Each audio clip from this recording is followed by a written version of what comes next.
Welcome to Occult Mysticism, where ancient secrets come to light.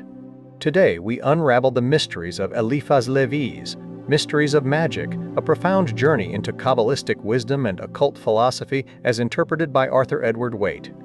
Explore Lévi's life, his audacious synthesis of religion and science, and the transformative power of the will. Join us as we delve into this esoteric tapestry and step into the unknown. The Esoteric Tapestry Unveiled, a grand summary of Éliphas Lévi's Mysteries of Magic. In the hallowed halls of occult literature, few names resonate with the mystique and profundity of Éliphas Lévi, the enigmatic French Kabbalist and sorcerer whose monumental works sought to reconcile the disparate realms of religion and science.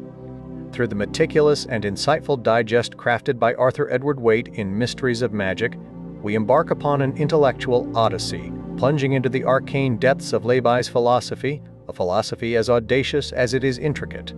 This compendium, far from a mere academic exercise, is an invitation to traverse the labyrinthine corridors of ancient wisdom, to confront the very essence of magic, and to witness the audacious claims of a mind that dared to declare itself master of the absolute. Herein unfolds a grand narrative of esoteric thought, a tapestry woven with threads of biography, philosophical inquiry, mystical experience, and the eternal quest for a unified understanding of God, man, and the universe. The architect of the occult, Éliphas Lévi, and his journey. Before one can truly embark upon the intricate intellectual landscape of Éliphas Lévi's occult philosophy, it is imperative to first comprehend the architect himself, Alphonse Louis Constant, a figure whose life was as rich with paradox and transformation as the doctrines he expounded. Born into the modest circumstances of a Parisian shoemaker in the early 19th century, Constant's childhood was marked not by privilege, but by a striking precocity. He was a delicate boy, yet possessed an insatiable avidity for knowledge, a hunger so pronounced that it became the talk of his neighborhood, earning him the moniker, the clever lad. This early intellectual spark did not go unnoticed. The local curé, recognizing his extraordinary aptitude, secured him a gratuitous education at the venerable seminary of Saint-Sulpice. It was within these ecclesiastical confines, intended to mold him for the Catholic priesthood, that Constant laid the profound foundations of his future esoteric pursuits. Beyond the expected proficiency in classical Latin and Greek, he attained the rare distinction of becoming a first-rate Hebrew scholar. This mastery of Hebrew proved to be a pivotal acquisition, for it unlocked the ancient and recondite texts of the Kabbalah, a mystical tradition that would become the very bedrock of Lévi's grand occult synthesis. Yet, even as he absorbed the sacred knowledge, grave doubts regarding rigid doctrinal belief began to surface in his nascent mind. These intellectual stirrings, as Waite subtly suggests, likely emerged from an early acquaintance with Voltairean free thought, a rationalist undercurrent that would paradoxically underpin his later reconciliation of seemingly antithetical realms, religion and magic. Waite recounts a particularly curious anecdote from this formative period, shedding light on Constant's early defiance of orthodox constraints. Before his final vows, he was reportedly dispatched as a punishment to an old, out-of-the-way monastery. The transgression? Preaching opinions not considered consistent with the Catholic faith in country villages. Held prisoner for months, subjected to a meager diet of bread and water, Constant was allotted a large, cold, stone-floored room. It was here, in this supposedly haunted cell, that he experienced a remarkable nocturnal visitation, sounds of a multitude marching, followed by the apparition of a monk. This spectral figure, however, revealed himself to be a real living man, a secret benefactor who subsequently improved Constant's conditions, granting him more comfortable quarters, books, and writing materials. Waite, ever the cautious chronicler, notes the incongruity of a minor cleric engaging in independent preaching, yet acknowledges the high authority of Madame Gebhard, Lévi's friend and pupil, from whom the story originated. This episode, whether literal or allegorical, offers a glimpse into Lévi's early encounters with the hidden fraternities of esoteric knowledge, hinting at a guiding hand from unseen, or at least unofficial, spiritual quarters. Indeed, Lévi's delightful pastoral story, Le Saucier de Meudon, described by him as a plus près notre biographie, appears to be an idealized reflection of these monastic experiences. In it, the young Constant is personified as Frère Lubin, while the profound wisdom of the Magi and the occult sciences are embodied by Maître François Rabelais, the magician of the gay science, a master who offers the most efficacious consolations and the most salutary counsels. Constant's eventual relinquishment of the sacerdotal career, driven by scruples and vocational doubts, marked a definitive turning point. It is noteworthy that this departure did not, surprisingly, result in lasting animosity with his ecclesiastical superiors. In 1850, Lévi even contributed a voluminous and interesting dictionary of Christian literature to the Abbé Migne's Theological Encyclopedias, a work described as perfectly orthodox, though it prudently avoided dangerous and debatable subjects. This early act hints at the complex intellectual maneuvering that would characterize his later attempts to bridge the chasm between established religion and esoteric truth. The personal life of Constant took a dramatic turn with a runaway marriage to a beautiful young girl of 16, the exquisitely sketched Madeleine of Les Sorciers de Meudon. This hasty and ill-considered union, however, was fraught with tragedy, the loss of 2 children at an early age, followed by his wife's abrupt and permanent desertion. This profound personal sorrow, a tragical finale, commemorated in his novel, served as a powerful catalyst.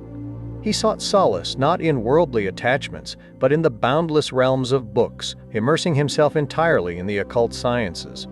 Frère Lubin, in his novel, is rewarded for his wife's infidelity by the inspiration of the poet, a gift of song that typifies the occult sciences, for the magus's power lies in discerning the natural analogies between God, man, and the universe. A discernment Lévi possessed in an eminent degree, characterized by profound knowledge of the human heart and keen insight with the power of discerning correspondences. Lévi's life thereafter became a vibrant tapestry of esoteric exploration and publication, solidifying his reputation as a formidable occultist. Waite suggests a connection with the late Lord Lytton, noting the striking similarity between Lytton's mysterious vril from the coming race and Lévi's universal force of the astral light.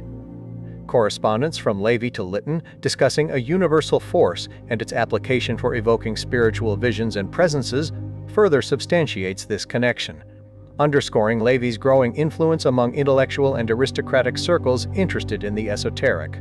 His seminal works, Dogmes et Rituels de la Haute Magie, though issued separately in 1854 and 1856, were conceived as a coherent whole, their arbitrary divisions slightly undermining their unity.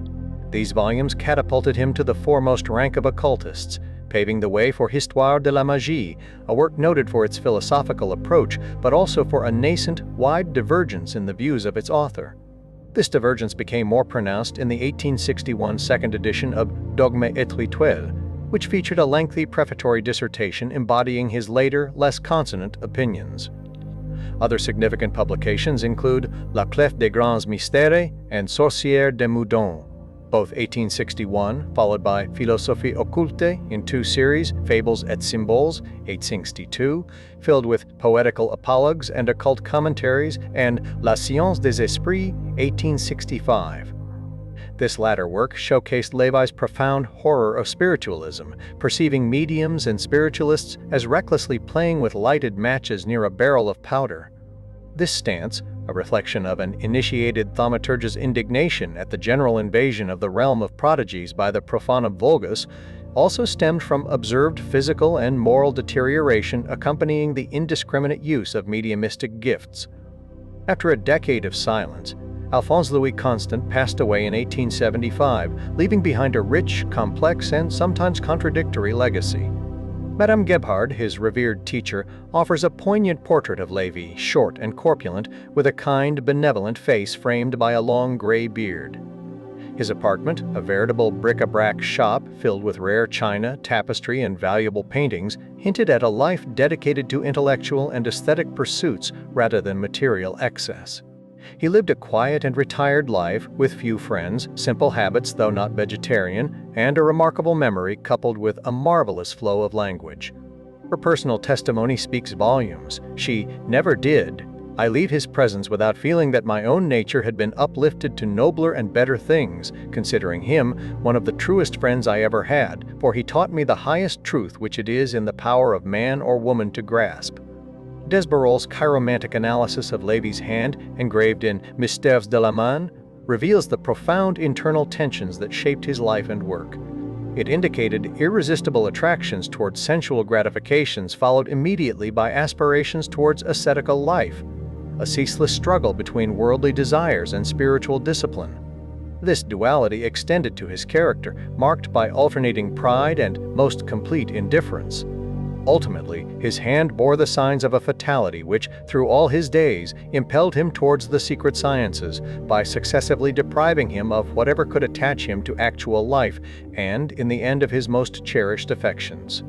This biographical overview sets the stage for a deeper exploration of Lévi's monumental contributions to occult thought. The grand contradiction, Lévi's shifting sands of belief. The most striking and, at times, perplexing aspect of Éliphas Lévi's literary corpus, as meticulously highlighted by Arthur Edward Waite, lies in his profound and often flagrant contradictions. Lévi, who boldly declared himself an initiate possessing the great arcanum, a purported secret capable of revolutionizing the world, revealing the key to prophecies, and unifying all theogonies under a single, primal dogma, simultaneously attempted to position himself as a faithful and humble child of the Catholic Church. This intellectual tightrope walk, executed without abandoning his previous position, inevitably led to stark inconsistencies that, as Waite keenly observes, could not but scandalize his students and lead many to dismiss his claims to secret knowledge as utterly unfounded. Waite, however, urges the reader not to be misled by appearances, recognizing that the human intellect sometimes delights in attempting to harmonize inherent opposites. He systematically dissects Lévi's shifting stances, primarily between his early, more revolutionary Dogmes et rituels de la haute magie and his later works like Histoire de la magie and La clef des grands mystères. In Dogmes et rituels de la haute magie, Lévi lays out a fundamentally rationalistic and somewhat deistic framework regarding religious belief. He posits, the domain of faith, this is exclusively the infinity of the unknown. Defining the unknown, any explicit definition of what is believed to exist in this domain is absurd, as it attempts to formulate what is inherently unknowable. Reason's control. Human reason should guide and temper the imagination's excursions into the unknown. Sublime vagueness. Conceptions of this transcendent region must be characterized by an ethereal and sublime vagueness. God as hypothesis. God is presented as an explanatory hypothesis of the human mind, an aggrandized conception of himself which man sets on the throne of infinity. This is a profoundly anthropocentric view of divinity. Doctrine of analogy, the underlying principle of all so-called revelations, is the doctrine of analogy. This asserts a correspondence between the seen and unseen. Earth is the shadow of heaven, man, a reflection of divinity, a spiritual sun corresponds to the physical sun and sea. Religion for the multitude, the reasonable religion derived from this doctrine, the only indefectible Catholic faith, is deemed unsuited to the multitude, who require fables and nurse tales. Allegorical dogmas, consequently, the secrets of nature are dressed up by means of allegory in the guise of dogmas, presented to the masses as innocuous substitutes for truths which are dangerous to the profane. Magic's antagonism to religion, magic, grounded in the doctrine of analogy, is described as the only formidable enemy of hierarchic religions. By revealing the allegories of dogmas, magic exposes them as le mensonge de la vérité et la vérité du mensonge, the falsehood of truth and the truth of falsehood, thereby dismantling any claim of absolute truth by religion. Hence, every religion, therefore, condemns magic.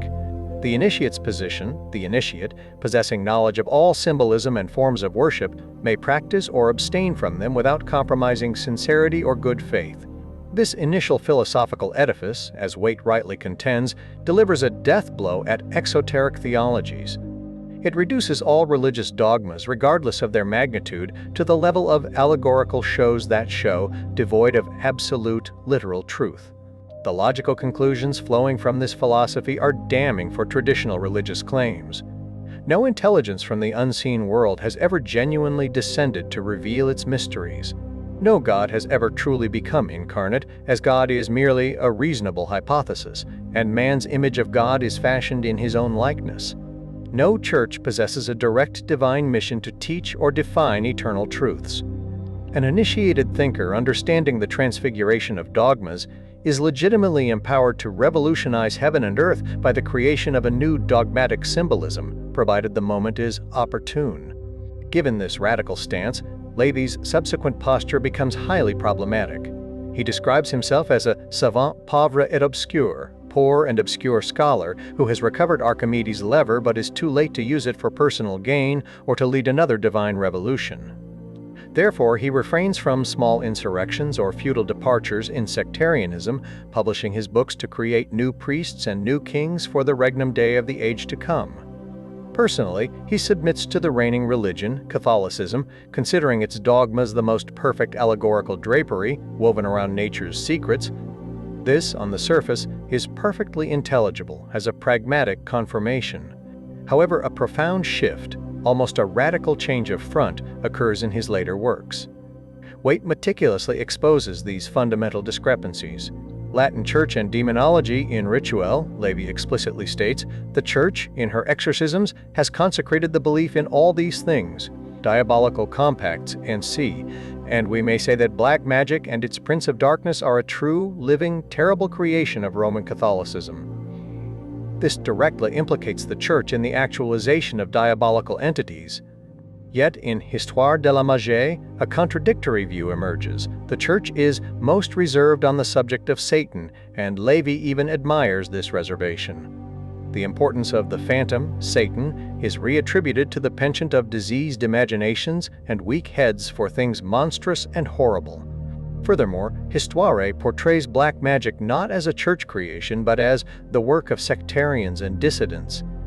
This represents a complete volte-face from the Church's supposed creative role to one of admiring caution and condemnation. Papal infallibility and Kabbalistic keys, Rituel argues that the Gnostic revelations have separated the Church from the supreme truths of the Kabbalah, rendering sacred texts like Genesis, Ezekiel, and the Apocalypse so unintelligible to Christians that their pastors have rightly judged it needful to forbid their perusal to simple believers. This suggests a church blinded by doctrinal loss. Conversely, Histoire asserts that the loss of the Kabbalistic keys could not involve that of the infallibility of the Church, ever assisted by the Holy Spirit. Waite rightly finds this preposterous, highlighting the absurdity of accrediting blind leaders with infallibility. Pagan and Christian symbolism, Rituel, maintains that Christian symbolism was created from the debris of all worships which had been overcome by the Queen of the world, that is, by Rome. This implies a syncretic, almost scavenged origin for Christian symbols. Histoire, however, offers a very different narrative. Christianity has preserved all that belonged to her and has rejected nothing but dangerous observances and futile superstitions. This shifts from appropriation of debris to a selective preservation of inherent truth. St. Paul in Magical Books, Ritual, decries St. Paul's act of burning the books of Trismegistus, labeling it as fanaticism, persecution, and incendiarism, a work of darkness and destruction. This paints St. Paul as an iconoclast against sublime works. Histoire significantly tones this down, inviting a mild regret for the loss of some books on black magic. The most astonishing contradiction appears in La Clef des Grands Mystères, where St. Paul's act is entirely justified. Was St. Paul a barbarian? Did he commit outrage on science when he burned the books of the Hierophants? No, he consumed the winding sheets that death might be forgotten. This transforms the sublime works of Hermes into pestiferous cerements of the sepulchre, an astounding reversal from a writer who champions magic as the supreme and absolute science. Christianity and Neoplatonism, dogmy, describes positive Christianity at length triumphing over the sublime dreams and gigantic aspirations of the Alexandrian school, and daring publicly to fulminate its anathemas against this philosophy. This portrays a victorious, defiant faith.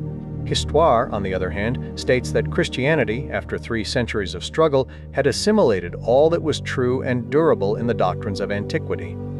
The shift is from aggressive conquest to a more organic, lawful appropriation of hardly won spoils. Biblical miracles, Ritual, declares a belief in all miracles due to their complete possibility and implicitly applies this to biblical miracles. It even explains Moses striking the rock as occult science employing a divining rod, an instrument of diabolical magic from a Catholic standpoint. In stark contrast, Histoire proclaims, "Be far from us the notion of attributing to magic the miracles of this man Moses, inspired by God."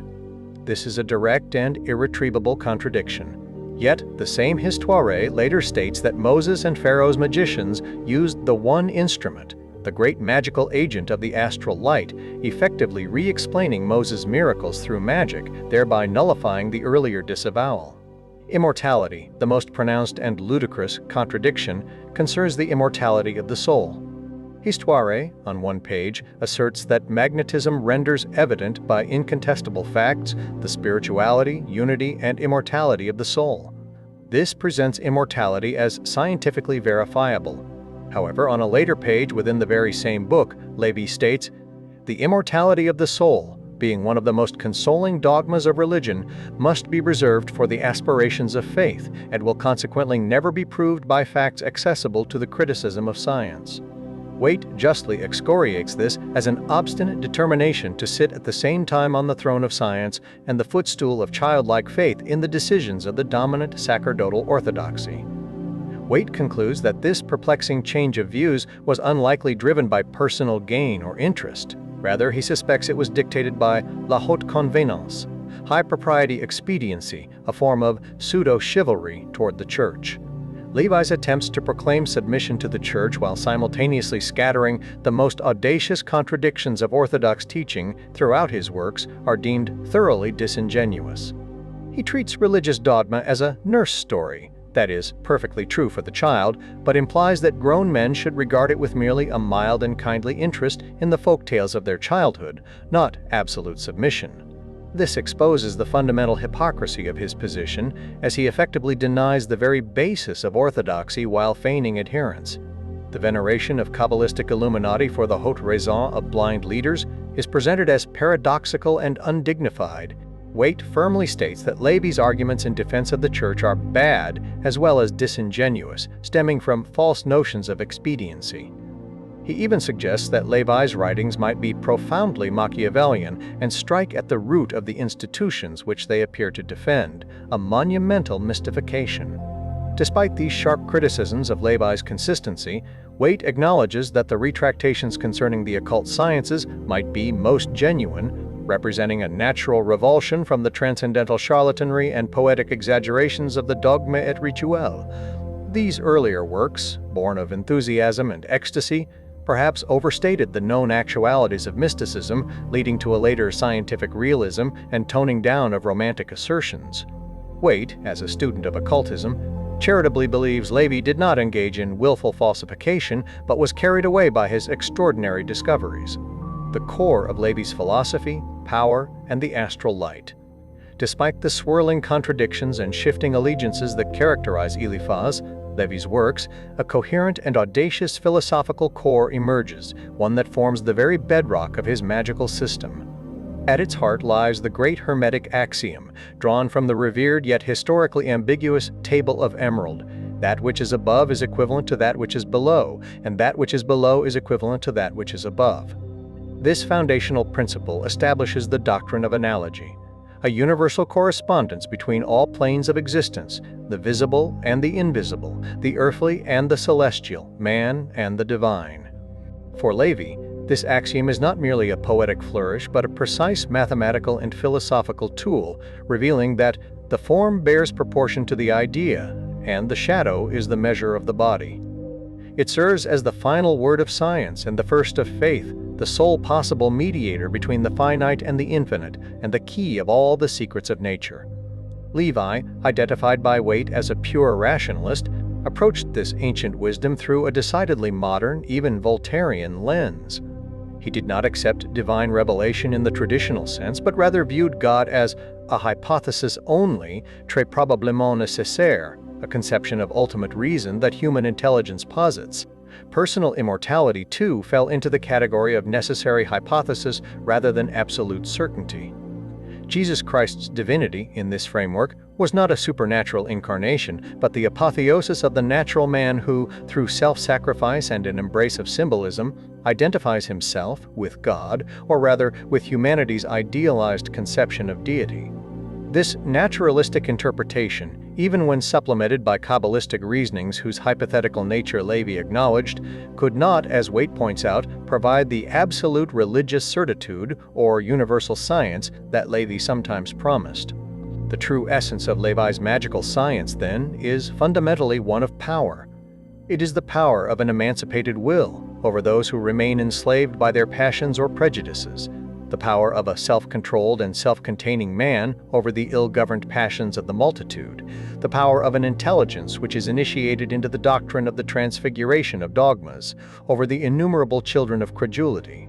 Ultimately, it is the unlimited power of the enlightened man over nature. The secrets within his voluminous writings are not formulaic incantations for material gain, but rather principles for the development and direction of these energies, for the progression of humanity at large, for the elevation of those who possess them, and for the multiplication of natural resources. Central to this philosophy of power is the concept of the great magic agent, which Lévi predominantly terms the astral light.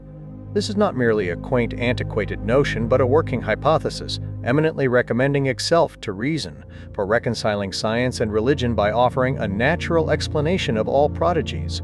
While Lévi's exuberant dogmatism often presents it with extreme authority, he eventually concedes its hypothetical nature. The secret agent of the magnum opus is magnetized electricity. The union of these two words does not reveal us much. Nevertheless, they perhaps enclose a force which can revolutionize the world. His use of perhaps gives way to a supreme personal conviction, underscoring his intuitive rather than purely empirical certainty. The name astral light, borrowed from Saint Martin and 18th-century French mystics, is, as Waite observes, unfortunate, because it fails to define the agent's true nature and risks multiplying false analogies. Yet, its properties are described with profound metaphysical and proto-scientific implications. It is an ambient and all-penetrating fluid, a ray detached from the sun's splendor, and an electromagnetic ether, a vital and luminous caloric. This singular substance, created by God with the primordial fiat lux, is the mother of every form, preserving and reproducing all forms and images.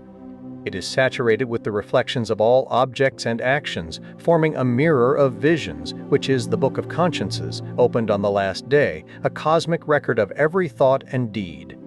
This great magic agent manifests through four phenomena, subject to profane science, under the names of caloric, light, electricity, and magnetism. These are but diverse manifestations of the same singular force. The sun, in this scheme, is merely the material reflection of a spiritual sun of truth, which itself is a gleam borrowed from the absolute. The astral light, as the instrument of life, settles at living centers, cleaving to planets and human hearts alike, and identifying with individual life. Humans are saturated with this light, constantly projecting it to create their personal atmosphere, akin to Swedenborg's concept. Crucially, the astral light is in itself a blind force, but one that can be directed by the leaders of souls, who are spirits of action and energy. This inherent blindness explains the possibility of both divine and diabolical miracles, good and evil forces utilizing the same instrument, differing only in the will that directs them. The magicians of Pharaoh, for instance, used the same astral light as Moses, their defeat stemming from a recognition of Moses' superior ability to transcend human limitations in its manipulation. The great magic arcanum, the absolute secret of directing the astral light, is tied to an incommunicable axiom and the unique athanor of Hermetists. It grants human omnipotence, but its revelation to an outsider means its loss, and its revelation to a disciple implies the abdication of the initiator, who then becomes subject to the disciple's right of life and death. An allegorical warning against careless transmission of profound power. The astral light has four properties: to dissolve, to consolidate, to quicken, and to moderate, which, when directed by human will, can modify all phases of nature. Fundamentally, the power promised by Lévi is not primarily a physical force, but a moral one. The mysterious Azoth, like the great magic agent, is the domain of magnesia, not merely electricity or steam. It cannot be directed by a lone scientist. It requires the magic chain, the ability to set in motion and direct a current of enthusiasm in unenlightened humanity. The true monster to be conquered is the collective hopes, the fears, the caprices, the weaknesses, the imaginations of the crowd, in a word, its free will. These undirected energies, the ill-directed force of will, the undirected strength of passion, the blind and mad enthusiasm and the savage excesses of fury, the natural sense and instincts, the crude reasoning powers, and the plastic conscience of humanity, constitute Azoth, the matière première of the magnum opus of universal reconstruction. Their equilibrium signifies social life, progress, civilization, while their disturbance leads to anarchy, revolution, barbarism.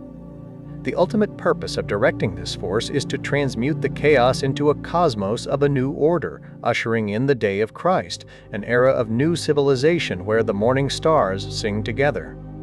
The profound knowledge of universal analogy, as expounded by Lévi, transforms the entire visible universe into a grand symbol, making man a microcosmic God whose faculties mirror the uncreated and eternal mind.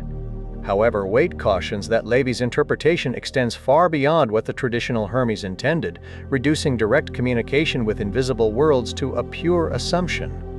Despite this, the doctrine offers a noble hypothesis for harmonizing physical science with spiritual aspirations, provided it is not exalted into the sole guide and mediator and is grounded in psychic fact rather than mere plausible theories. Initiatory practices and the tarot's secrets. The path to mastering the profound forces Lévi describes is not for the faint of heart or the undisciplined mind. It demands a rigorous program of initiatory exercises and preparations designed to forge an individual capable of wielding immense power with unwavering control. The very entry into this sanctum regnum, the holy kingdom or kingdom of God, is reserved exclusively for kings and for priests, not of worldly dominion, but of truth and wisdom, those whom the truth has made free. Central to this preparation is absolute self-conquest. The aspiring magus must shed all slavery to passions and worldly prejudices. He must relinquish attachment to preconceived opinions, embracing doubt over hazard. If thou art attached to anything in the world more than to reason, truth, and justice, condemn this work out of hand, Lévi sternly warns. To solve nature's great enigma, one must inherit and despoil the Sphinx, embodying its human intellect, the word, eagle's wings, the heights, bull's flanks, the depths, and lion's talons to make room on the right and on the left. The magus must become impassible, conquering vague thoughts, uncertainties, and caprices. Pleasure must be accepted only when willed and when legitimate. Critically, he alone can truly possess the pleasure of love who has conquered the love of pleasure. Cowardice, defined as neglecting moral dignity to blindly obey instincts, is anathema. The ultimate victory over death, in this context, is to conquer the relish of life, not through despair, but through a nobler hope comprised in faith. Ancient initiations, from Pythagoras' disciplines of silence and self-denial to the Egyptian trials by elements and Indian austerities, all aimed to cultivate such individuals. These macerations of asceticism, borrowed from ancient mysteries, have ceased because the path of light was lost. Lévi warns against rash entry into transcendental sciences. Once on the road, one must reach the goal or perish, for to doubt is to lose reason, to pause is to fall, to go back is to fling oneself into an abyss. The operations are dangerous, risking madness or incurable diseases from nervous overexcitement, making them unsuitable for the nervous, excitable women or young persons. Magic is not a pastime. Its serious matters demand the greatest reserve. Crucially, the magus must never attempt to convince by producing phenomena, as the most astounding effects would be no proof to one who is not convinced beforehand. Such displays are merely prestige, easily attributed to a skilled charlatan. Silence on one's achievements is paramount, as exemplified by Prometheus and great magi who died violently after divulging their works. Magical operations are natural, though superior to common forces, effects of exalted human will.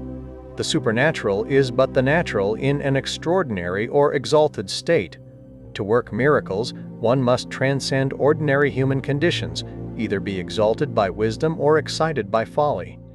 This necessitates a paradoxical inverse relationship between material interest and magical omnipotence. The alchemist makes so much the more gold, as he is so much the more resigned to privations. Coveting the fruits of the tree of science leads to death or madness. The paramount work is to achieve exceptional superiority, to be impassible, moderate, and chaste, disinterested, impenetrable, and inaccessible to every kind of prejudice or fear. While passion can produce effects, it lacks control. Perseverance, like the wave eroding rock, is essential for the will. To learn how to will is the first arcanum, guarded by ancient custodians with terrors and illusions, to test resolve. Power manifests through achievement, not idleness. Daily observances, even seemingly insignificant ones, build will. To accomplish anything, we must believe in our ability to accomplish, and this faith must be at once translated into action. Lévi illustrates this with Sixtus V's declaration, "I determined to be Pope." Daily routines, early rising, cold baths, clean garments, and suppression of desires are concrete steps. The magus must embody his work, becoming a magnet to attract the desired thing. Intuition, developed in hermits and country folk, can also provide scientific knowledge without formal study. Dangerous substances that induce ecstasy are used sparingly in rigorously calculated quantities. A 40-day purification, abstinence, regulated sleep, scrupulous cleanliness, air purification with sacred perfumes and names is prescribed, emphasizing the number 40's sacred significance as composed of the infinites, circle, and triad, 4. Mystery is indispensable. The magus must live in seclusion, choose attachments carefully, and have another profession, as magic is not a trade. Avoidance of hideous objects, esteemed dining companions, and self-absorption in social relations are also stressed. Daily physical and mundane mental exercise is crucial to maintain clarity and avoid magical preoccupations. The equilibration of forces is a vital condition, symbolized by the 8th figure of Hermes, a female balancing an upright sword and a scale. This means simultaneously maintaining and alternately activating opposing forces, like the balance of Pythagorean and Ezekiel's crosses, Venus-Mars, Mercury, Sun-Moon, Saturn-Jupiter. This antagonism allowed Prometheus to steal celestial fire. Mildness and wrath, aggression and meekness, skill and intelligence, indifference and love must be balanced for effectual action. Unbalanced passions lead to contrary effects. Extreme love to antipathy, blind hatred to self-chastisement. The magus, a sovereign, punishes without vengeance, through chastisement of evil by good. Lévi asserts that the magus can and should accomplish the duties and observe the rites of the cultus to which he belongs. He defines the true religion as the most magical, one that which realizes the greatest number of miracles, grounds inconceivable mysteries on the most conclusive reasons, popularizes the miraculous, and incarnates God in men by faith. This religion, always existed in the world, will eventually unite its 3 apparently hostile forms, Russian Orthodoxy, Roman Catholicism, and a transformation of Buddhism, into a universal church. He believes our magic is opposed to goetic and necromantic magic, aiming to regenerate and direct religions, reconstituting the circle of initiates to provide wise and clear-headed leaders. He underscores that magnificence of the cultus is the life of religion. Protestants, in their barren churches, fail to understand ritual as instruction, creating a sordid or despicable God. Forms of worship are essentially magical, operating the religious work, creative exaltation of faith's intuitions, and acting as medicine or a poison. Religions devoid of ceremonies are cold and inefficacious. Protestantism, being a negation, lacks prophetic keys, inspirational sources, and miraculous rods, incapable of creating God or great saints. He dismisses rational religions, religions devoid of mysteries, mythology, and sacrifices, as delusional, for mythologies and superstitions are more efficacious to the human will than a purely speculative philosophy. Religion is the magical creation of a fantastic world made sensible by faith, a satisfaction of a craving common to women, children, and all who resemble them. The Catholic Church's survival is attributed to its remaining unreasonable and strong, its intolerance. The opposition of religion, feminine, ruling by poetry and love and scientific progress, male, governing by energy and reason, is a necessary alliance for philosophical harmony. Spiritual power must be the negative of the temporal, else it falls e Gregory Viish.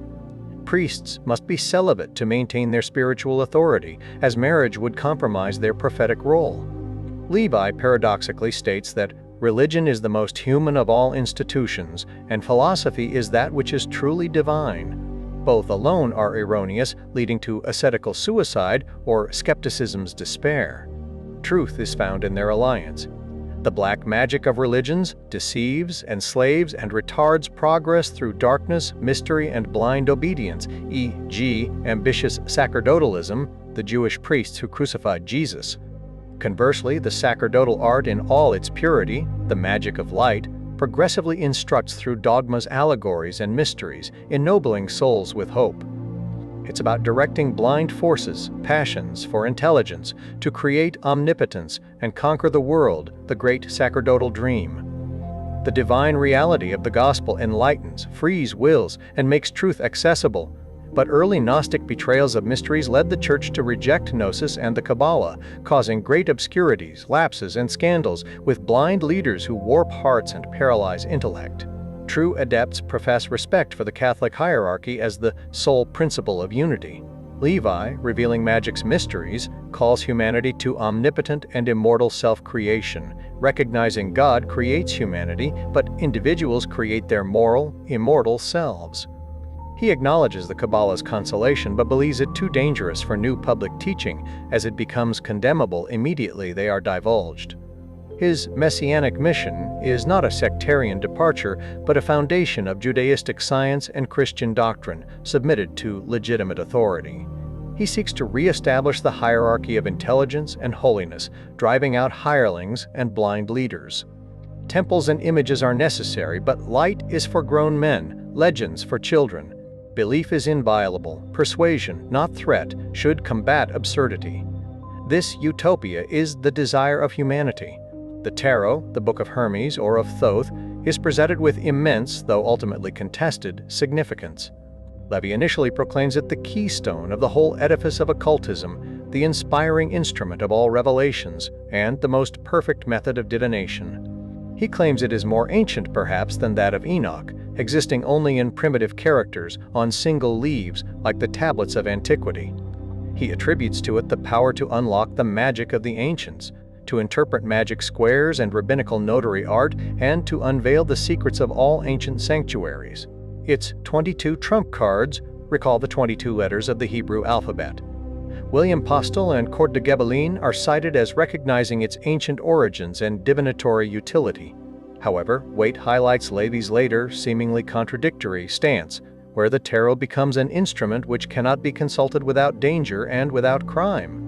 Lévi himself calls divination, of which the tarot is a method, a compact with vertigo, leading to falsehood, evil, and hell itself. This stark reversal leads Waite to conclude that Lévi's condemnation is utterly unserious, and that the tarot's prodigies are primarily due to the clairvoyance of its consultors and Lévi's own power of discerning analogies rather than its inherent symbolism. It acts as a pretext for self-magnetization, requiring the assistance of a good medium. Despite this critique, the summary delves into the tarot's historical and symbolic connections. Lévi posits its origins with Hermes Trismegistus, before the Olympiads. Its name, tarot, suggests a link to Torah, the Jews' sacramental name for their inspired book. The 22 trump cards are tied to the Hebrew alphabet, the 22 chapters of the Apocalypse, and the 24 crowns of wisdom on the schema. Lévi asserts that without the tarot, the magic of the ancients is a sealed book. He suggests that its complete figures, if accurately published, would be highly desirable.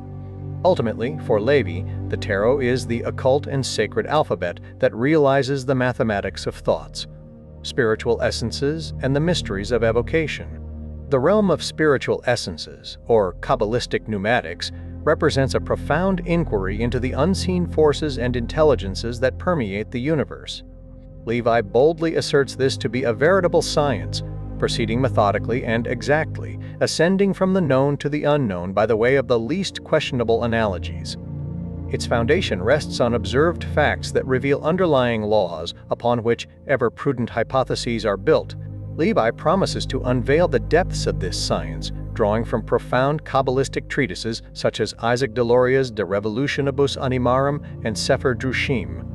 He confronts skepticism directly by affirming the reality of phenomena often dismissed by scientific smatterers, such as images tremble, statues weep, the consecrated bread is injected with blood, a hand may issue from the wall.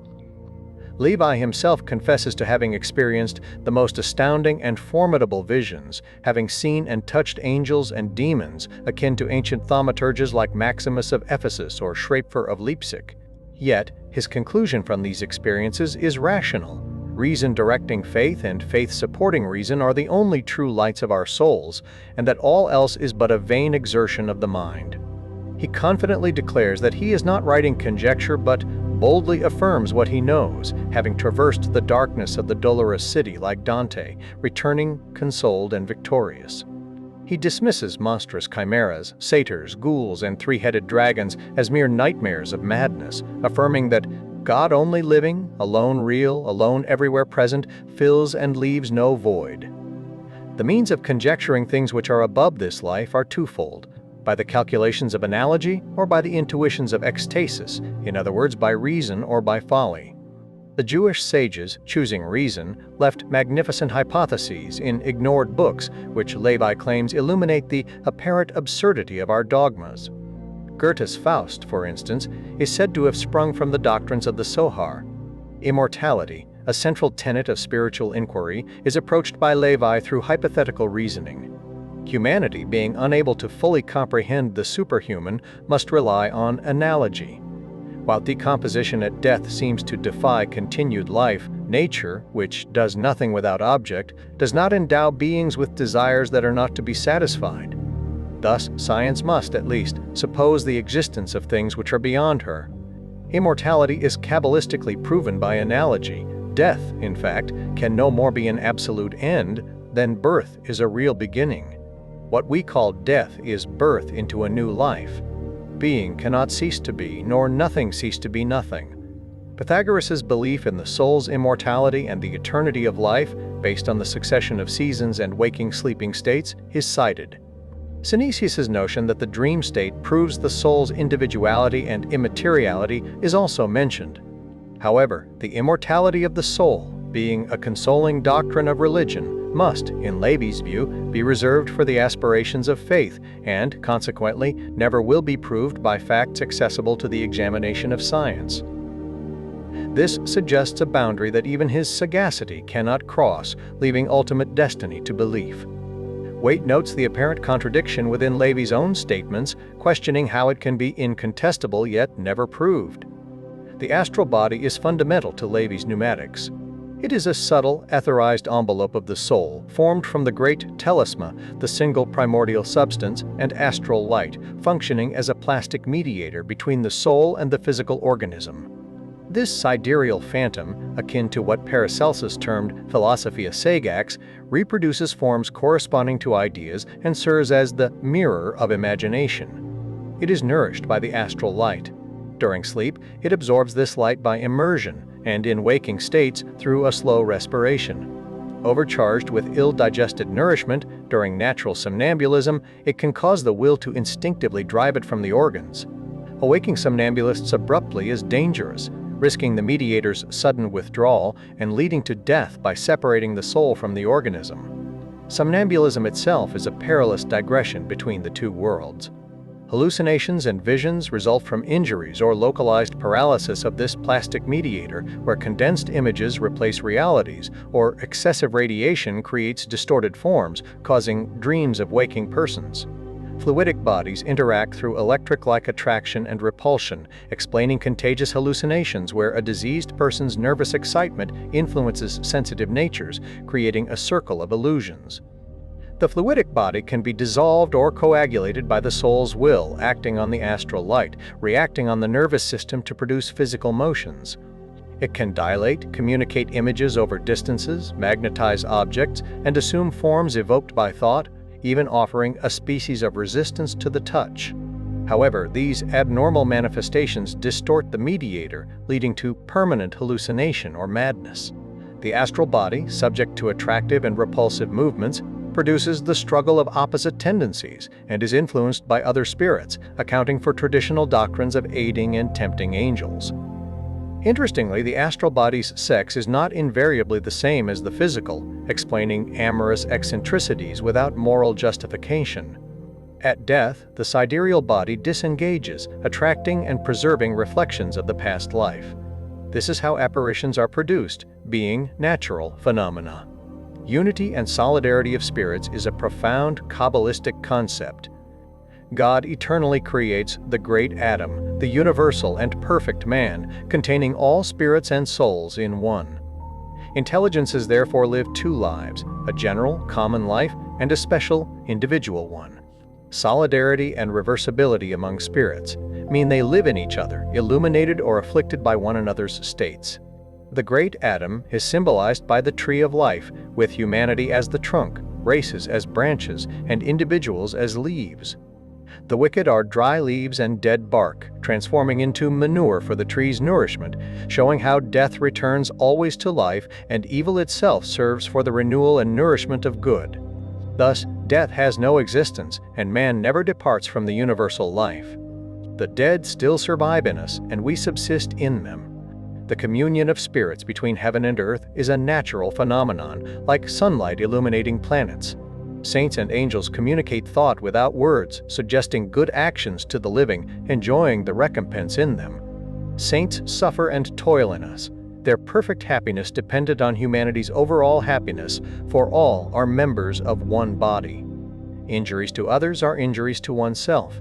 The weariness of the rich reflects the distress of the poor, justice exercised through nature, and mercy through the elect. The great arcanum of death, or spiritual transition, offers a consoling perspective on mortality, comparing it to birth.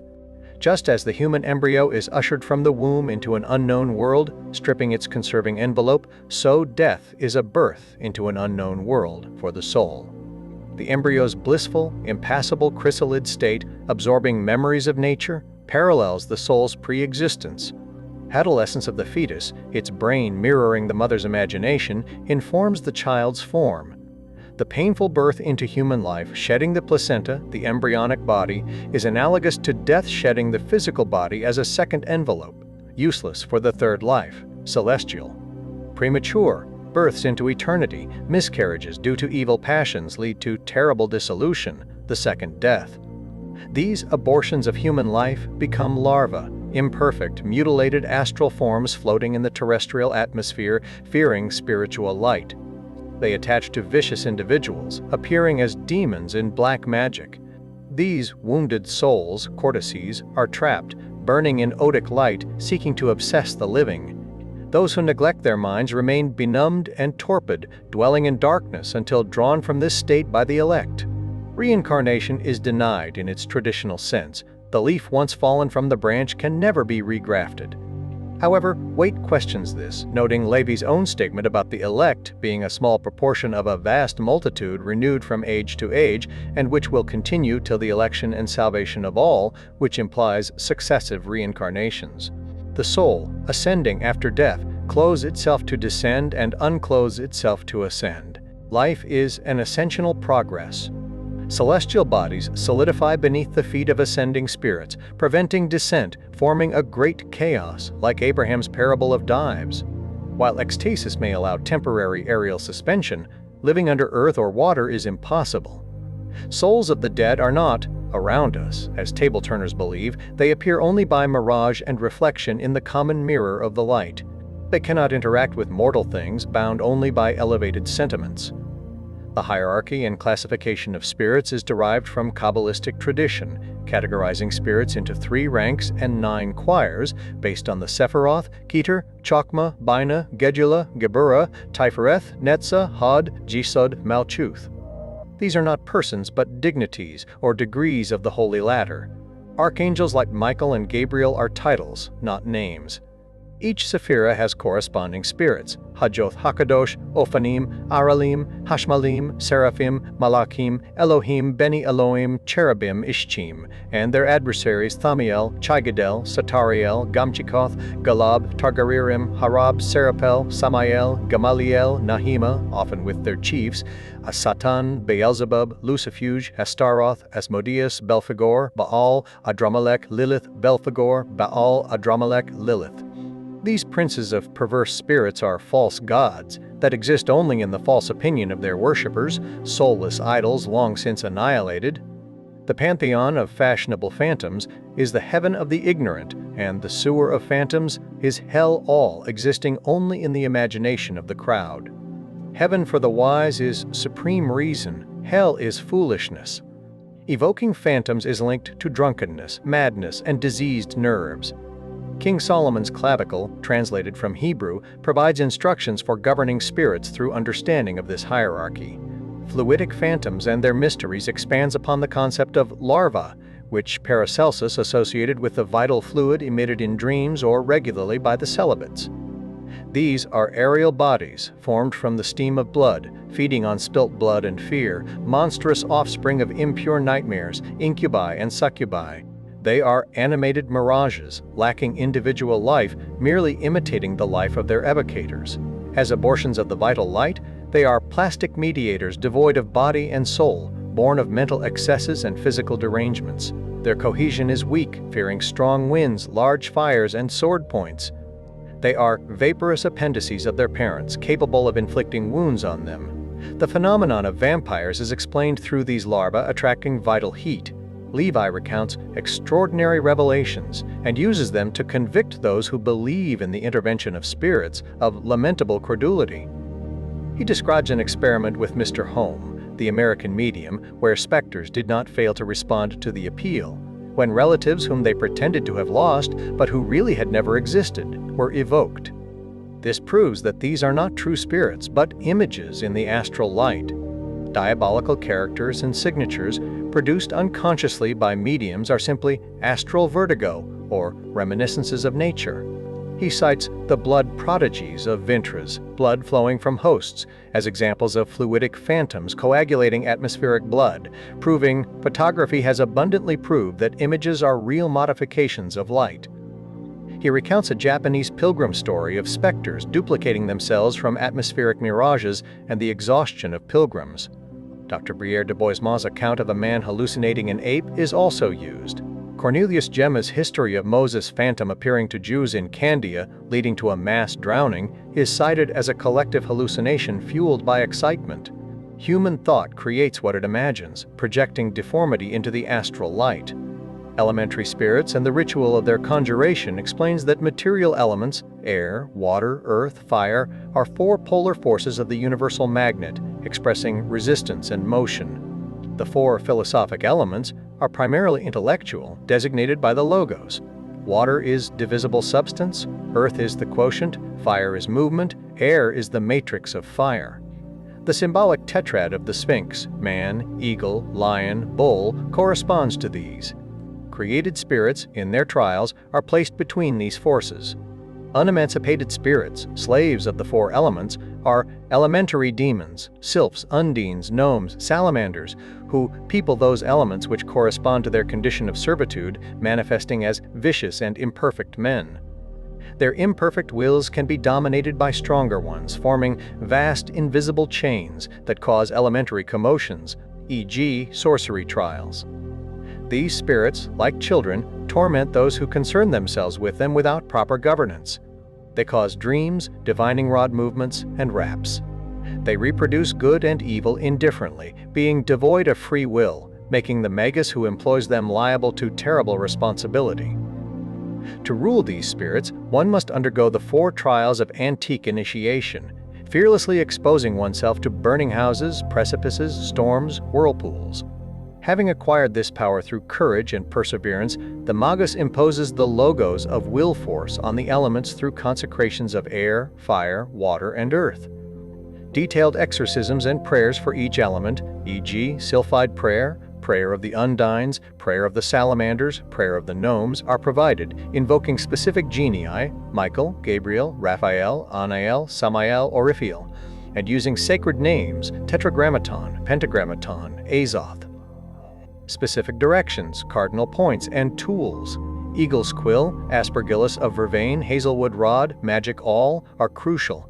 The cross, a Kabbalistic symbol of elemental equilibrium, is used in two methods, one for priests, tibi sunt malchut et gebura et chesed per aeonis, and one for neophytes. To conquer these spirits, one must not possess their characteristic faults, capriciousness, coldness, anger, covetousness, but embody their strengths, promptness, pliancy, energy, laboriousness.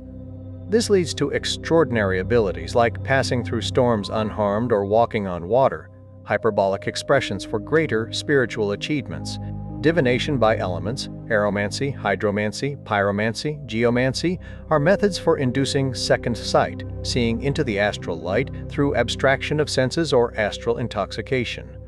Temperaments, sanguine, choleric, phlegmatic, hypochondriac, predispose one to certain types of divination. Divination, however, is deemed dangerous, or at least useless, for it weakens willpower. Necromancy, the evocation of spirits, is explained by the Abbé Trithemius as entering the ruling idea of a spirit, drawing it through moral elevation. Conjuring, in contrast, involves opposing an isolated spirit with the resistance of a current and of a chain. Lévi claims to have established the phenomenal reality of evocations. There are evocations of intelligence, evocations of love, and evocations of hatred. He distinguishes between necromancy of light by prayer, pantacle, perfumes, and necromancy of darkness by blood, imprecations, sacrileges, practicing only the former and advising against the latter. He confirms that images of the departed appear to magnetized persons, but never unveil to them any mysteries of the life beyond. They are mere reminiscences contained in the astral light, appearing as they were in memory, replying by signs or interior and imaginary impression, never with an audible voice. Electrical touches from apparitions are subjective, caused by imagination and astral light. Spirits never truly leave superior spheres. They are evoked reminiscences. Lévi cites Emperor Julian's visions of old, ill gods as proof of the influence of current opinions on the astral light's reflections. He mentions Spiridion raising Irene's spirit for a money deposit and Swedenborg's communications with the dead. Evocations must have adequate motive and lawful object to avoid being works of darkness and folly. Evocations of love involve collecting memories and objects of the deceased, dedicating a room, and performing daily silent rituals for 14 days, culminating in a festive meal and incense burning, finally calling the person thrice. Evocations of knowledge require more solemn ceremonies, meditating on the person's life and writings for 21 days, constructing a magical oratory with mirrors, lamps, and altars, and reciting specific conjurations, e.g. Apollonius's Nuktemeron, Solomon's Kabbalistic invocation. Lévi emphasizes that names like Satan are not spiritual individuals, but legions of impure spirits, representing anarchy and degradation. When evoked, spirits of light may appear doleful, requiring a moral sacrifice, refraining from what offends them. Black necromancy involves profaning tombs, using corpse fat and blood with poisonous plants, boiling mixtures over human remains and stolen crucifixes, rubbing infernal ointment on the body, and evoking the dead under gibbets. These howlings and frightful mixtures are seen as mesmerism of hallucination and the contagion of madness, designed to disturb reason and incite great crimes. Examples from the Great Grimoire, Christmas Eve Mass rituals, counting steps with bones, are provided as efficacious for inducing chimeras and phantoms, but strongly advised against. The mysteries of the pentagram and other pentacles are central to Lévi's practical magic.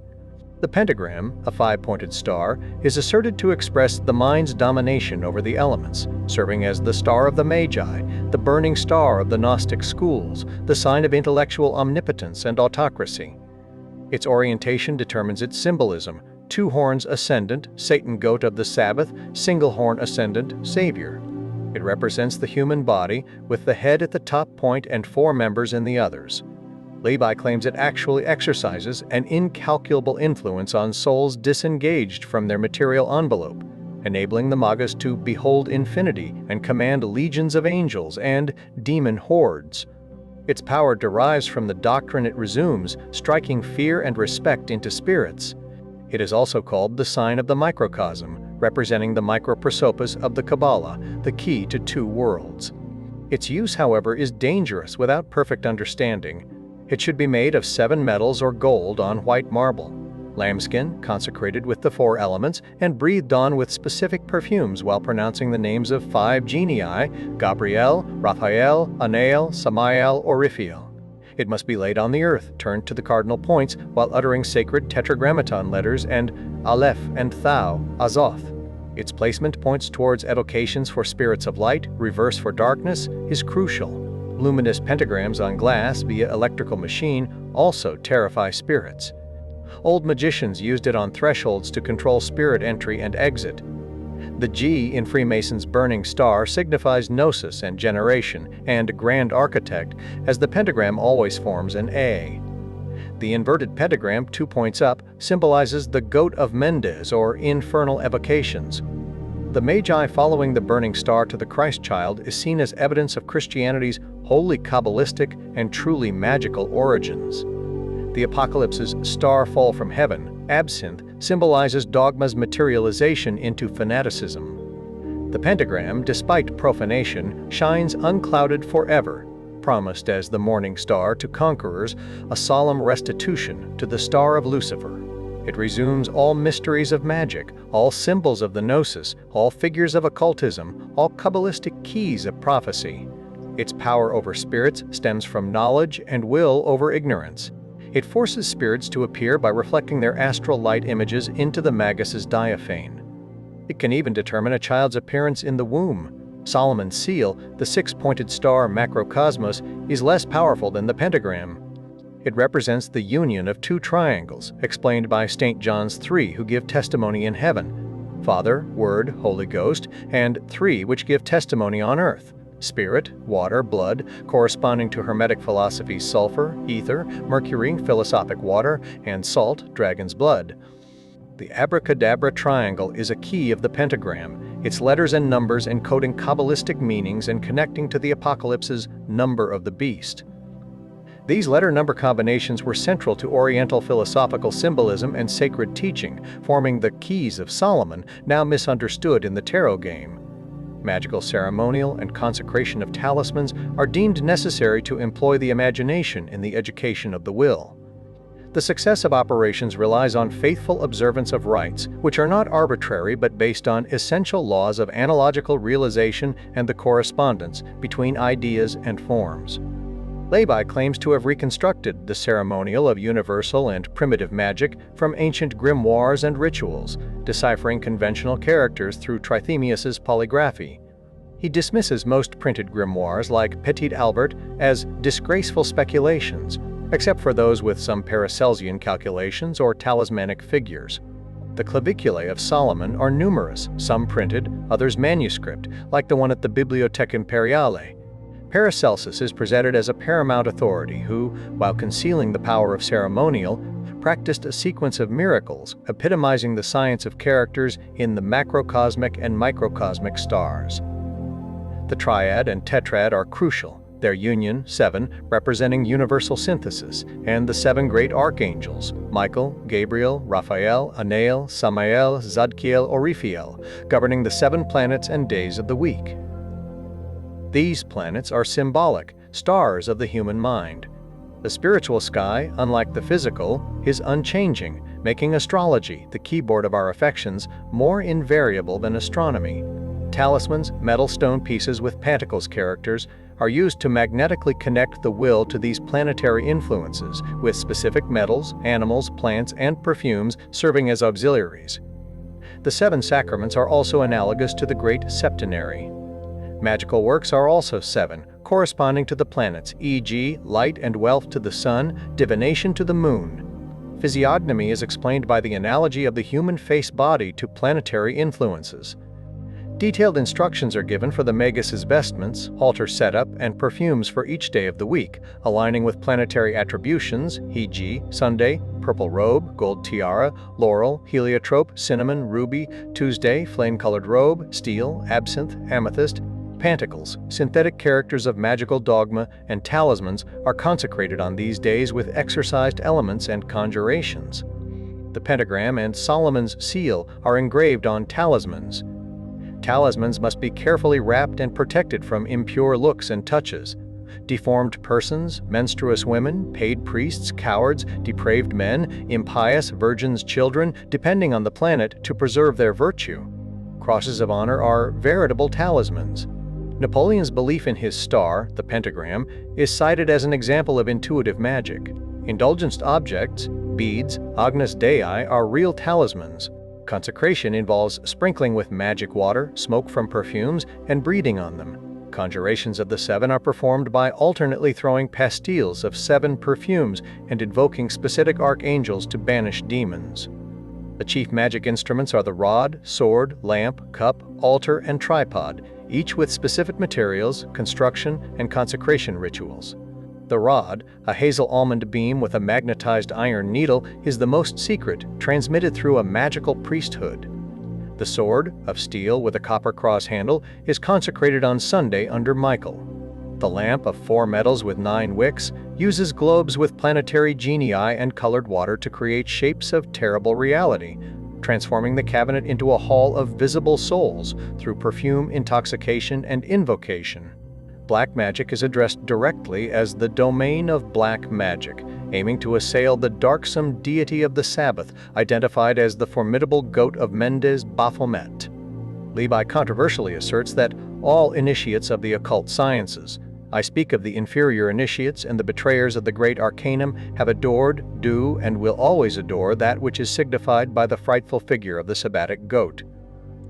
He clarifies that this figure is seen by them not as the literal devil but as Pan, the god of philosophical schools, or even a Christ of dissident sacerdotalism, linking it to Hermetic symbolism of the bull, earth salt, dog, mercury, fluid, air, water, and goat, fire generation. He explains the Jewish sacrifice of 2 goats, pure unclean, as symbolizing reconciliation by self-sacrifice and expiation by liberty, connecting the immolated goat to Christ. Thus, magic is divided between the cultus of the sacrificed goat and the emissary goat, a magic of the sanctuary, and one of the wilderness, a white church and a black church. The Baphomet of the Templars, spelled Kabbalistically backward, Tem op abba temahopli omnium hominum passis abbas, means the father of the temple, universal peace of men. It is depicted as a bearded head with a woman's body holding the sun and moon, an innocent and even pious hieroglyph symbolizing mind head over matter body, intelligence directing nature. Lévi emphatically declares that Satan, as a superior personality and power, has no existence. The devil, in black magic, is the great magic agent employed for evil purposes by a perverse will. He attributes the aberrations of black magic to misunderstood Zoroastrian dualism, Manichaeanism, creating a negative divinity and leading to monstrous idolatry and atrocious gatherings. The mysteries of the Sabbath are described in 3 series: fantastic imaginary Sabbaths, dreams induced by narcotics, assemblies of real adepts, and lunatic criminal gatherings. He describes the sorcerer's unguent, children's fat, aconite, poplar leaves, and opiate compounds that induce nightmare Sabbaths with grotesque visions, goats from pitchers, saltless banquets of abortions, monstrous dances. The real fact of secret nocturnal assemblies involved ancient worships blending Isis, Eleusinian Ceres, Bacchus, Druidism with initiation rites, symbolic hymns, and contact-based magnetic chains. The neophyte's trial involved being enveloped in a magic mantle, passing through fires, and confronting a monstrous goat, being required to kiss its posterior, a test of character. Refusal led to aerial transportation. Consent revealed a youthful and gracious face of a priestess. Orgies were not generally permitted but practiced by some Gnostic sects. True adepts, Apollonius, Plotinus, Paracelsus, were chaste. Pentacles lose virtue with adultery. The Sabbath name is linked to the Jewish Sabbath, as Jews were great masters of magic in the Middle Ages. The diabolic Sabbath of the necromancers was a spurious imitation. Black magic, essentially a combination of sacrileges and murders, creates the religion of the devil, worship of darkness, and permanent creation of hell. Witchcraft and spells are asserted to be possible and continually taking place, often involuntarily. What we desire persistently we perform. Every true will, confirmed by acts analogous to the desire, is efficacious. Whatever bears the impress of the human soul becomes part of its body in the wider sense, so actions against this body affect the soul. Bewitchment is a homicide. Sensual sympathy, subjects will to will. Moral diseases are contagious. Lévi cites a story of a jealous man infecting his rival with an incurable complaint to avenge himself as an example of bewitchment. Voluntary bewitchment requires absolute hatred, unmixed with personal cupidity or amorous passion, as desire counterbalances projection. jealousy, or covetousness would cause the spell to fall back on their performers. The great magic agent, under evil will, becomes the demon. Ceremonial operations in witchcraft act only on the performer, confirming his will through laboriously and perseveringly formulating it. The more difficult and horrible the operation, the more potent it is, e.g., devil's masses, human sacrifices, justifying legal repression. Black magic is the religion of the devil, incarnating death and hell. Sorcerers seek magnetic power to abuse it.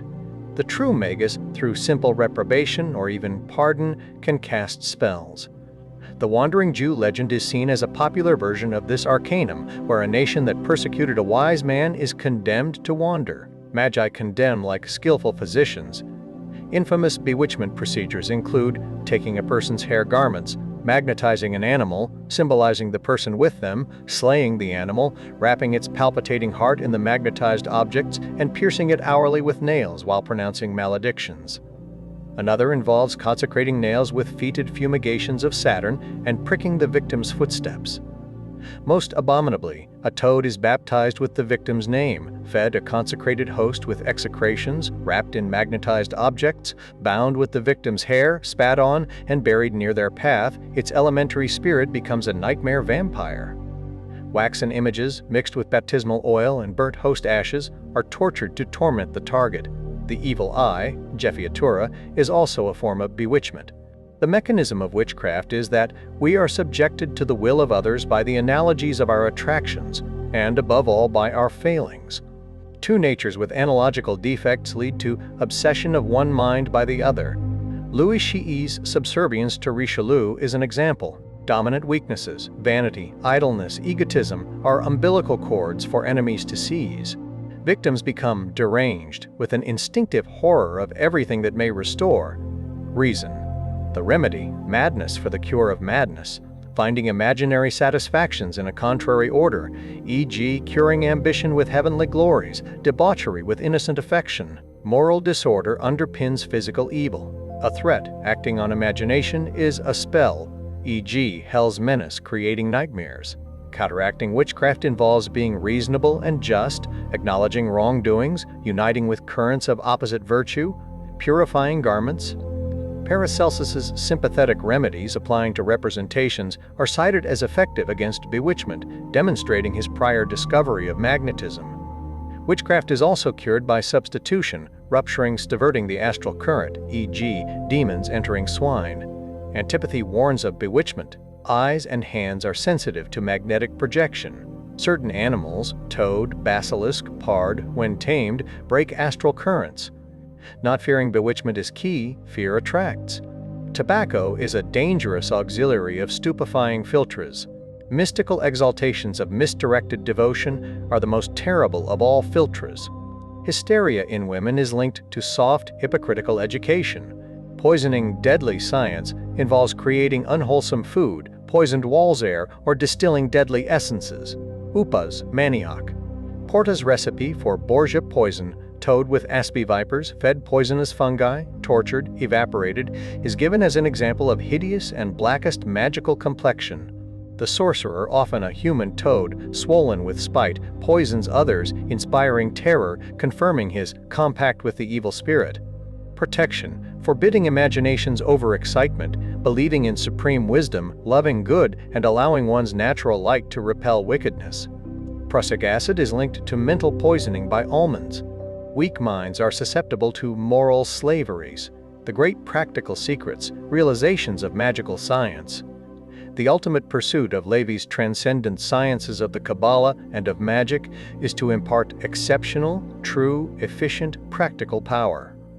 He challenges skepticism by invoking the Master's infallible rule: judge the doctors of the law by their works. To truly believe in knowledge, one must witness its practical application. If you wish me to believe in what you know, show me what you do. This pragmatic demand underpins the entire section dedicated to the realizations of magical science.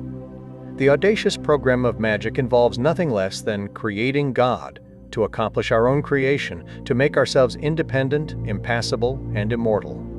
This seemingly blasphemous aspiration is reinterpreted as profoundly reasonable. Man, in his limited state, conceives God by infinitely enlarging his own self-conception, thus becoming, in a sense, the creator of the deity he adores. To conceive the Absolute in goodness and justice is to embody justice and goodness oneself, thereby achieving intellectual and moral opulence, the greatest of all riches, through toil and struggle. Apparent inequalities at birth are seen as results of more advanced labor of nature, or joint efforts of human beings. Man is called to finish the work of his Creator, perfecting himself to attain eternal life by invariably upright mind and just will. Actions, rooted in will, shape one's destiny and even physical appearance, as seen in the fatal forms of Egyptian symbols or Typhon's gluttony. Faculties can be destroyed by neglect or enhanced by good use. The belief that affections cannot be commanded or character transformed is dismissed as valid only for the perverse or indolent. One can become confiding, pious, loving, self-sacrificing through sincere will and analogous exercises, e.g., a skeptic wishing to be Christian should perform Christian exercises. Changing soul habits changes body habits. Rancor and bitter thoughts deform the body. A benevolent philosophy saves from these evils by focusing on positive qualities in others. Peace is the supreme soul, good for which Christ came. Sadness is a deadly sin. Repentance brings joy. Folly and wickedness are the only truly sad things. The methods by which true initiates conquered suffering and death, performed protean transformations, practiced divination, manufactured gold, and renewed youth are presented as the ultimate secrets of magic. The magnum opus is preeminently the creation of man by himself, the full and complete conquest which he can make of his faculties and his future. It is the perfect emancipation of his will, ensuring universal dominion over Azoth and the domain of Magnesia, total power over the great magical agent. This agent, the first matter of the magnum opus, enables metallic transmutation and the universal medicine, both facts already tested and rigorously demonstrable. Historical figures like Nicholas Flamel and Raymond Lully, despite their poverty, are cited for distributing immense riches, implying their success in this great work. Agrippa, in contrast, failed to achieve complete self-possession and independence. The Hermetic operations are triple, religious, philosophical, and natural material. Philosophical gold is absolute reason, religion, truth philosophy, the sun, visible nature, and pure gold mineral world. The opus is the search after the absolute, the work of the sun. Hermetic science rests on Hermes Trismegistus's emerald tablet. Thou shalt separate the earth from the fire, the ethereal from the gross, gently and with great industry. This primary operation is internal, emancipating the soul from vice and prejudice through philosophic salt, wisdom, mercury, skill and toil, and sulfur, vital energy will. This transmutes least precious things into spiritual gold. Alchemical parables must be interpreted allegorically, then applied to realities via analogy. Material results are only achieved if the universal medicine and philosopher's stone are found in the religious and philosophical realms, making the work easy, simple, and inexpensive. The first matter is enthusiasm activity, superior world, intelligence industry, intermediate, and toil inferior, composing the Azoth of the sages. Hermetic art is a trinity, religion of ancient Magi, philosophy of Alexandrian school Pythagoras, and science of Paracelsus Flamel Lully, effective only for the adept with sovereign power of will. The philosophical stone, sought before the elixir of youth, is likened to Christ as the cornerstone upon which one builds. It is the true salt of the philosophers, the third ingredient in Azoth, represented as a cubic stone from Basilius Valentinus. It signifies absolute philosophy, supreme and immovable reason, universal harmonies by the sympathy of contrary things. Before metallic work, one must be established on the absolute principles of wisdom, possessing reason, which is the touchstone of truth. A prejudiced man cannot be king of nature. The stone is the absolute, one and multiple, a powder in analysis, a stone in synthesis, to be kept concealed and preserved with care in the most secret place. Possession makes one a true king, inaccessible to all fears, with a single grain capable of curing all ailments of soul or body. To find it, one must separate the volatile from the fixed. certitudes from beliefs, distinguishing science, reason, experience, known, definite from faith, sentiment, unknown, indefinite. True certitude is their reciprocal acquiescence, their definitive alliance. The two pillars of Solomon's porch, Jachin and Boaz, distinct but mutually sustaining, symbolize this necessary equilibrium. Sun and moon, truth and stability, also concur in perfecting the stone. Heliogabalus, black stone, was an ancient symbol of the sun. The philosophic stone is the means to transform all vital powers, 6 metals, into truth and light, a real, material, pure gold. The vivific gold is found in the house of Mercury, alimented by air, akin to a thunderbolt's formation. Salt, sulfur, and mercury are used to prepare mercury. Azoth, the universal magnesia, is the astral light fecundated by animal energy and intellectual power, sulfur. All material things contain salt, convertible to gold by sulfur and mercury, sometimes instantaneously, sometimes over years, depending on the interior Magnus of Paracelsus. The work is projection, the effective and realizable comprehension of a single word. Sublimation is key. The two fundamental laws of nature, stability and motion, are analogous to truth. Invention, necessity, liberty. The fixed, ponderable, and volatile, obedient to motion, are separated, and the volatile fixed by sulfurated mercury, or light of life. The stone is found wherever salt exists, capable of being dissolved and incorporated. In its sublimated state, it must be protected from atmospheric air and its emanations. The Kabbalists' skins are the natural envelopes for preservation, with Hermes's caduceus and the Baphomet's goat head representing prudential veiling of this secret. The magnum opus is a supreme magical operation, supposing absolute in knowledge and in will. There is light in gold, gold in light, and light in all things. Human will and intelligence direct substantial form, chemistry being a very secondary instrument. The secret, living, philosophical fire. Universal sperm, hermetic caduceus, is magnetized electricity, the first matter of the magnum opus. This is a veritable creation of the human logos initiated into the power of the logos of God Himself. The universal medicine is derived from the principle that most of our physical maladies are derived from our moral diseases. Passions lead to disease, mortal sins cause physical death. Wisdom preserves and prolongs life, sober, industrious, regulated life. The Master's words, "My flesh is meat indeed, and my blood is drink indeed," are interpreted spiritually as, "Drink of my spirit and live by my life." The Hermetic Masters say, "Make gold potable, and you will have the universal medicine, appropriate truth as a daily spring of life." Temperance, tranquility, simplicity, calmness, and reasonableness lead to happiness, strength, and health, making one immortal. Death is a phantom made hideous by ignorance, a change, a continuation. The corpse's decomposition is still life.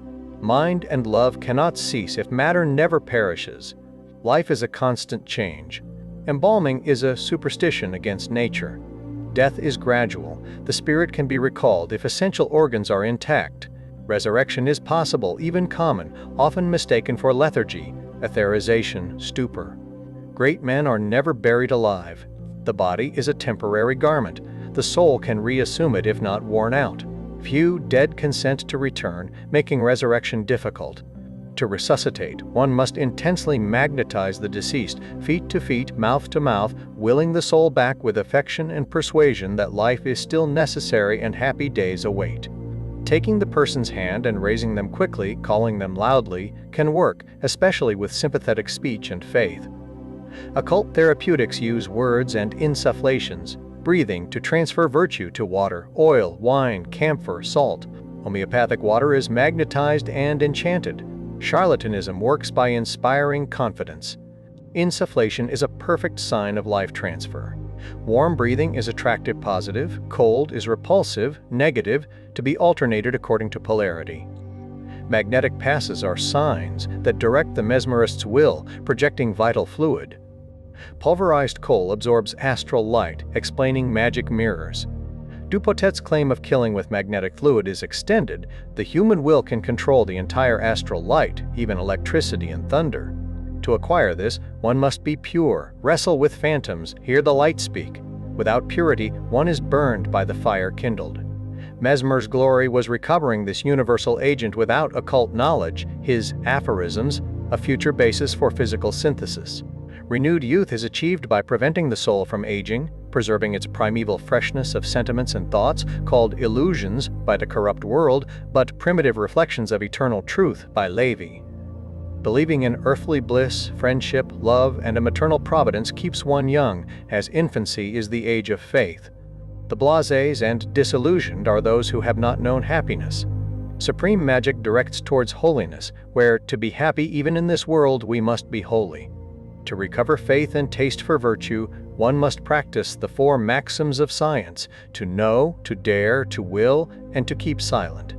Imposing silence on disgusts, studying duty, practicing it as if loved. A skeptic wishing to be Christian should perform Christian exercises. Changing soul habits changes body habits. Rancor, bitter thoughts, unfavorable judgments, wounded pride deform. Benevolent philosophy saves from these. Closing eyes to faults, seeking good qualities everywhere. No one is absolutely bad or good. No one is good but God. Sadness is a sin, repentance is joy. Folly and wickedness are the only sad things. We bear within us principles of death, animal, folly, and immortality, spirit of intelligence. Folly is atoned by suffering and enslavement. Transformations refers to magic's ability to change the nature of things, or rather, modify their appearances at pleasure. When an infallible person names something, they really transform the object into the substance which is signified by the name.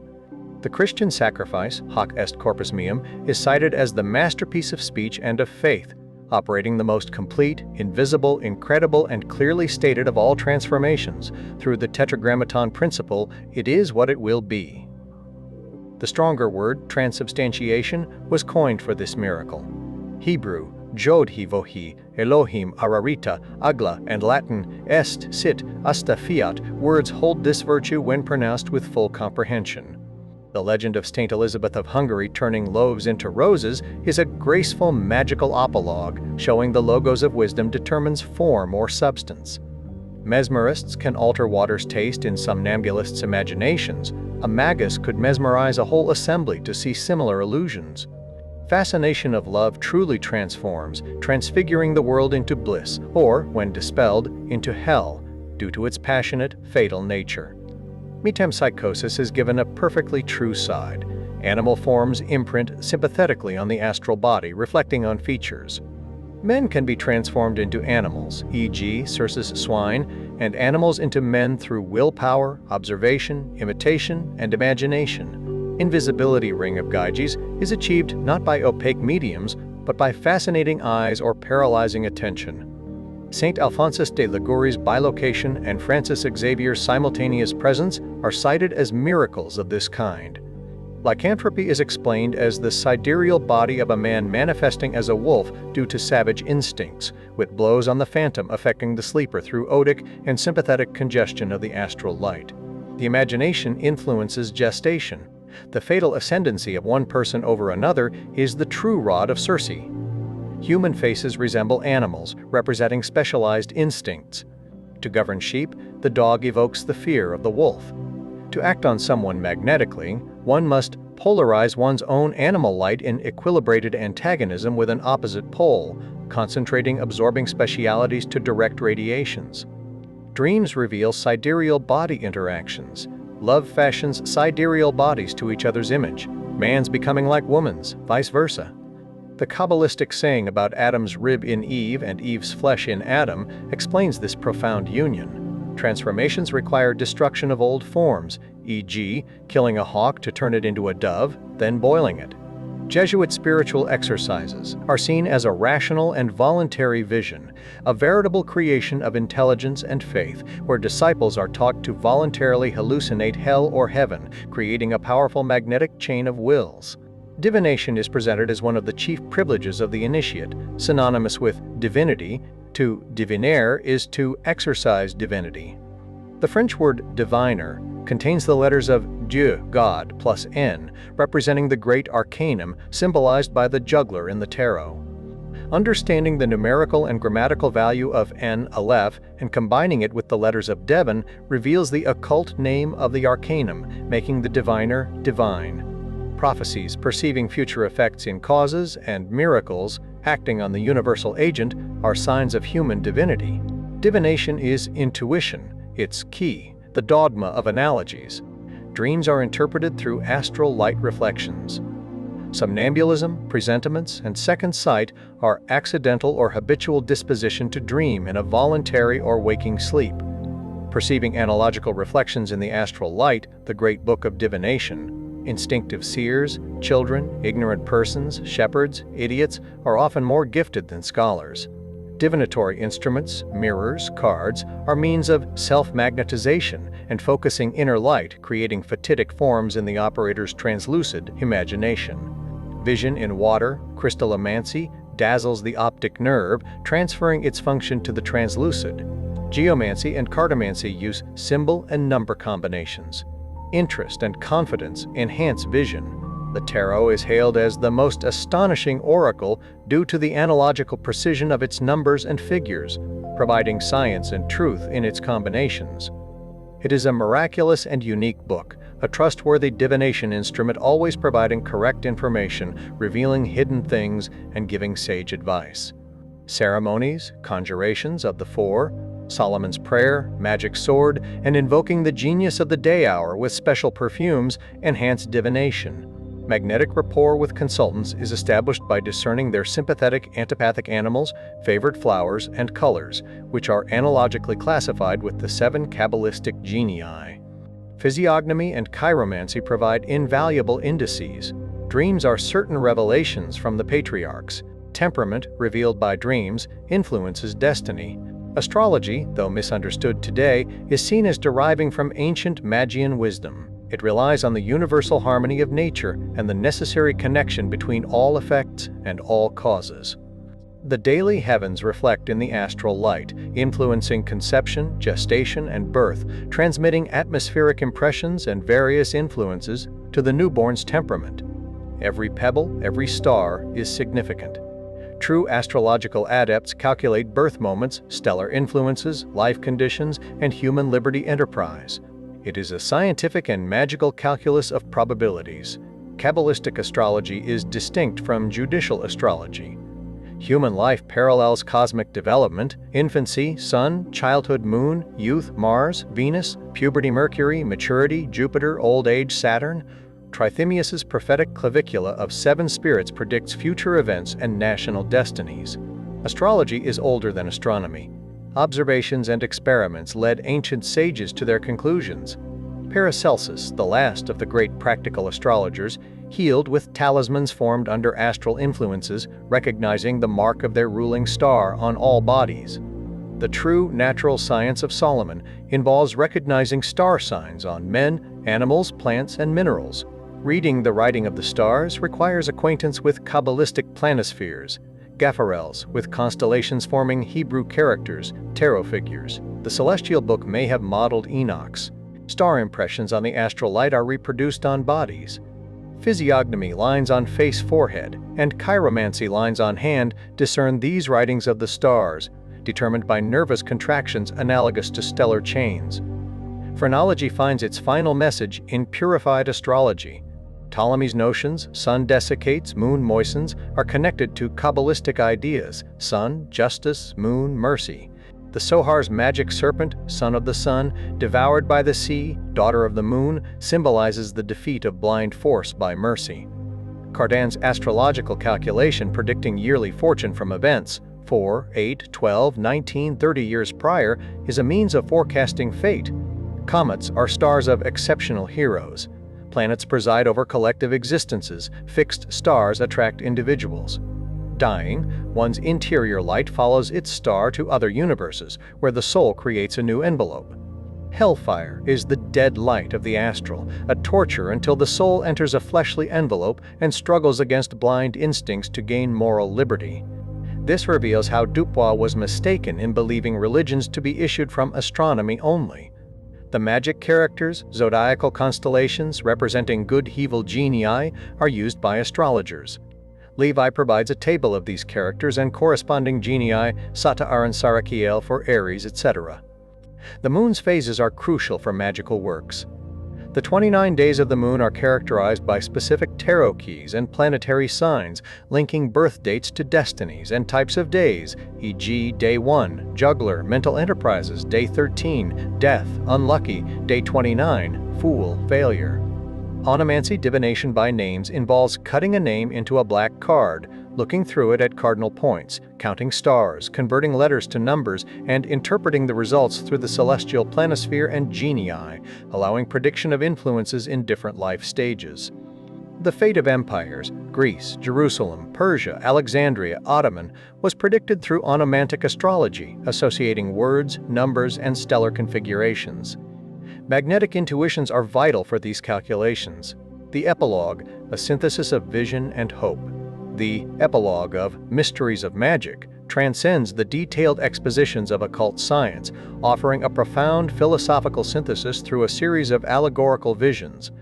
These visions, presented with a lyrical and evocative grandeur, encapsulate Éliphas Lévi's ultimate aspirations for humanity, a reconciliation of seemingly irreconcilable forces, and the eventual triumph of universal harmony. The vision of the wandering Jew, this poignant allegory centers on Ahasuerus, the mythical Jew cursed to wander eternally for his harshness towards Christ. His ceaseless journey, described with breathtaking fatigue, symbolizes humanity's restless spiritual quest. Each year, around Easter, Ahasuerus returns to Jerusalem, hoping to encounter Christ and find rest, only to be met by an implacable sky and a voice crying, "Go onward!" an eternal echo of his own original crime. He witnesses Christian persecution, seeing in the Crusaders' actions an abjuration of the martyrs and a restoration of their executioners as they avenge him who saved by pardoning. This makes him lead the oppressed Jews from exile to exile, understanding Christ better than his persecutors.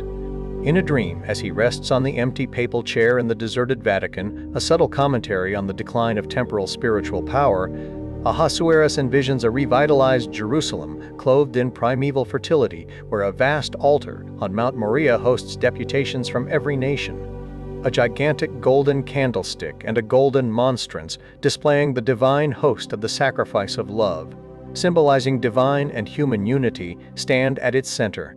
An old man, a universally elected supreme pontiff, presides, joined by chiefs of Islam, Judaism, and the Grand Lama, all praying in concert. This spectacular vision unfolds on Easter Day, more splendidly impressive than any before. Ahasuerus, beholding the host, exclaims, "'Tis he!" recognizing Christ living in all, everywhere, and forever. The pontiffs of past religions embrace him, and all communicate at the holy table. He feels transformed, like Christ distributing multiplying bread. This dream is a powerful symbol of the reconciliation of all faiths, the end of division and persecution, and the advent of a universal communion founded on shared spiritual truth and love. The abrupt awakening by a clatter of arms and anguished cries as brigands of the nations pillaged the holy city underscores the fragility of this vision, a hope yet to be fully realized in the turbulent present. Yet, Ahasuerus, knowing whither he is going, is more fortunate than the great politicians of the modern world. The farewell to Calvary? This vision presents a profound dialogue between Christ and Satan, who is depicted not as a grotesque monster but as a powerful and beautiful angel, yet sad and fatigued, disgusted by a world where sin lacks genius and passions are cowardly. Satan, seated on Calvary, feels jealous of Christ's death, a serpent of jealousy consuming his heart. He challenges Christ's failure to save the world with his first passion, claiming dominion has passed to those who adored him in Christ's name. Christ responds not with condemnation but with an offer to raise thee up, to forgive, and to console thee. Satan accuses God of implanting the thirst for knowledge, yet veiling truth, of giving liberty only to chain it, and of slaying his innocent son without truly pardoning the guilty. Christ gently refutes these distortions, explaining that the thirst for knowledge leads to eternal truth, that liberty is a bride to be possessed, not outraged, and that his sacrifice was a free act to destroy death and save all generations. He proclaims Satan's last hour, offering him a new, glorious role as Lucifer light-bearer, the genius of toil and industry, spreading his wings to brood over the world, becoming the sublime pride of self-devotion, wielding the scepter of earth and the key of heaven through love and intelligence. Satan, unable to love, reveals the serpent devouring his heart. Mary, understanding Christ's glance, touches Satan's wound. The serpent expires, and a single tear of repentance falls from Lucifer's face, atoning for all the blasphemies of hell. The regenerated angel prostrates himself, then rises radiant with love, embracing Christ. Calvary itself transforms, blossoming with verdure and a young vine, symbolizing the vine which shall provide the wine of universal communion. Christ, Mary, and the transformed Lucifer then ascend, observing the earth where kingdoms intertwine and fraternal harvests grow. A colossal, liberated Prometheus knowledge, scarred from broken fetters and standing over a dead vulture, emerges on a bluish mountain to the north. This monumental vision symbolizes the reconciliation of good and evil, the triumph of love and intelligence over conflict, and the liberation of knowledge, leading to universal harmony. They vanish to make way for God Himself, who came to dwell forever among men. The reign of the Messiah, this vision portrays a future epoch when the spirit of understanding and the gospel spirit will enlighten all nations with power founded on absolute reason. Christ will be born really and corporeally in every part of the earth, through individual transformation, no longer poor or persecuted, but rich like Job, a bridegroom and father, reigning and pardoning all. All nations will unite under a just king, filled with the Spirit of Christ, who will abolish misery by repressing license and replacing punishment with moral hygiene. Criminals will be seen as diseased. The great expiation of the cross will abolish the gibbet, rendering it execrable from the moment that it is useless. Error will cease to exist, truth alone will reign. One universal religion will prevail, with the pontiff embracing Jews, Mohammedans, and Buddhists as Christians ill-instructed, convening them to a great council of the nations. This period signifies the return of the prodigal son and the hour when the 5 foolish virgins from the parable are finally admitted.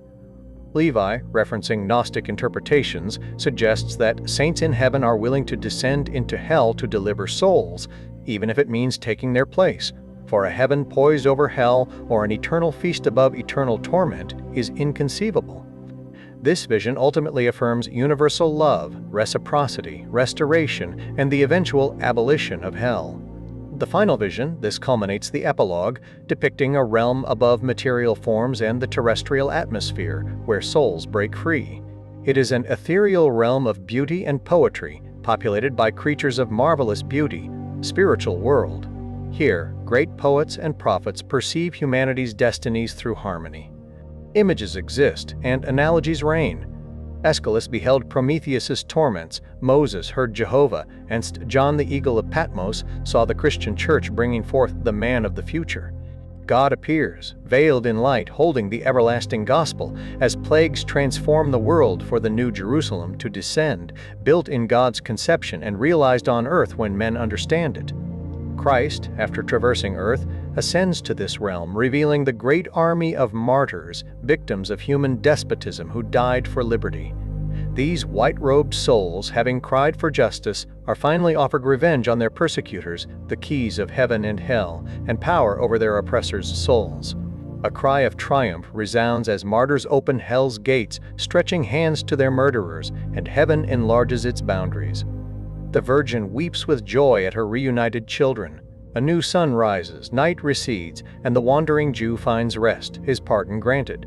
The earth becomes the temple of God, practicing universal reciprocity and Christian charity. Labor is shared, wealth increased, leading to a new heaven and a new earth. Christ tells the angel of light and genius to behold this new city. He then prostrates before the Father, saying, "Lord, thy will be done on earth as it is in heaven." The Virgin, the transformed angel of liberty, and the redeemed souls respond with, "Amen," joining creaturely will to the Creator's. This final prayer gives thanks for leading Lévi to admirable light, acknowledging God as supreme intelligence, proved by mathematics and celebrated by harmonies. Levi, having much struggled and much suffered, conquered passions, finds peace in seeking God alone. He loves mankind, believing them wicked only through error, and that love will guide them back to justice. He concludes that if his book contains wisdom, it will be strong. If errors, his love of justice and truth will survive, ensuring his soul's immortality. Supplement: the Kabbalah. The Kabbalah, presented as the symbolical synthesis of primeval tradition, is the deep current that flows beneath much of Lévi's occult philosophy, acting as the very foundation of all religions and sciences. It is the esoteric key to understanding the hidden meanings within sacred texts and ancient wisdom. Its very name, derived from the Hebrew word for tradition, signifies its role as the transmission of an unbroken lineage of knowledge. At the heart of the Kabbalah, and indeed all magic, lies the core dogma of analogy. The visible is for us the proportional measure of the invisible. This principle, as previously discussed, posits a fundamental correspondence between all levels of existence. The Kabbalists observed the universal law of equilibrium, attraction and repulsion in physics, and extended it to metaphysics, asserting that in God, the first living and active cause, there exist two mutually necessary properties: stability and movement, necessity and liberty, rational order and volitional autonomy, justice and love. These divine attributes are often personified as Geburah, severity, justice, and Chesed, mercy, goodness. Above them resides the supreme Keter, crown, the equilibrating power, which is connected to Malchut kingdom, the manifest universe, as found in the Kabbalistic interpretation of the Lord's Prayer. For thine is the kingdom, the power, and the glory. Malchut, grounded in Geburah and Chesed, forms the Temple of Solomon with its pillars of Jeken, unity, and Bohaz, duad. This represents the Adamic doctrine, balanced by Abel's resignation and Cain's labor. Geburah and Chesed, when seen abstractly, are Chokmah, wisdom, and Bina, active intelligence. In their realization, they become Had, eternity, stability, and Netzah, victory, progress. This framework, a threefold triangle and a circle, is the primal and immutable conception of things, where the triad is explained by balance and realized in forms. The Kabbalists linked these principles to the essential conception of numbers, qualifying the figures of the primitive decade into the 10 Sephiroth. Keter, crown, the equilibrating power, universal production. Chokmah, wisdom, equilibrated by intelligence's impulse. Bina, active intelligence, equilibrated by wisdom, creative power. Chesed, mercy, wisdom in its second conception, benevolent and strong. Geburah, severity, justice, necessitated by wisdom and goodness, permitting evil prevents good. Tifereth, beauty, luminous equilibrium in forms, mediating between crown and kingdom, representing poetry's sovereign priesthood. Netzah, victory, eternal triumph of intelligence and justice. Ad, eternity, mind's conquests over matter, active over passive, life over death. Jesod, foundation, the basis of creed and truth, the philosophical absolute. Malchut kingdom, the universe, creation, mirror of deity, proof of supreme reason, the enigma whose answer is God. These 10 palmary notions, linked to the first 10 characters of the primitive alphabet, numbers and principles, form the Sephiroth. The sacred tetragrammaton, YHWH, often written as Ayad He Vau He, though pronounced Jehovah, which Lévi notes is Kabbalistically incorrect as it adds letters, is central. Its characters and their combinations are related to the 72 explanatory names, Scheme Hamperos, which form the keys of universal science, found in the Claviculae of Solomon and symbolically reproduced in the Tarot. The 4 emblematic decades of the Tarot club, cup, sword, denier correspond to the 4 letters of Jehovah's name. The Kabbalists, while giving a purely hieroglyphic human figure to God, detested idolatry, considering God the intelligent, loving, and living infinite, distinct from and greater than all existence.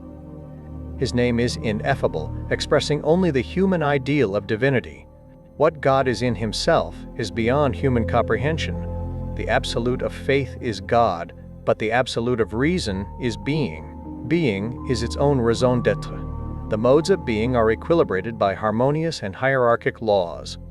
The idea of God is the greatest, holiest, and most serviceable of all human aspirations, the foundation of morality. A key Kabbalistic secret is judgment by antithesis on vulgar notions, symbolized by the interlaced triangles of Solomon's seal. Each triangle alone is an incomplete, false conception of the absolute, Truth is in union of the two. Applied to the Bible, this principle allows for an inverted sense. For example, the first chapter of Genesis, describing creation in 6 days, can be inverted to show the creation of God in 6 nights.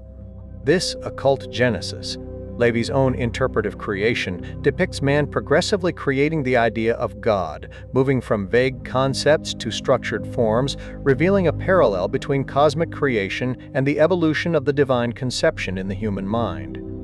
The actions of thought on form and form on thought create a feedback loop. Man builds a temple, then is influenced by it, remembering God. Religious ceremonies are transcendental Kabbalistic practices, taking possession of the performer. The Talmud, despite being seen by Christians as monstrous absurdities, is affirmed by Lévi as a monument which harmonizes all the sublimity of religious and philosophical genius. It is a second Bible, containing Kabbalistic keys. The Talmudists' method of explaining improbable texts by completely impossible commentary is a device to veil truth.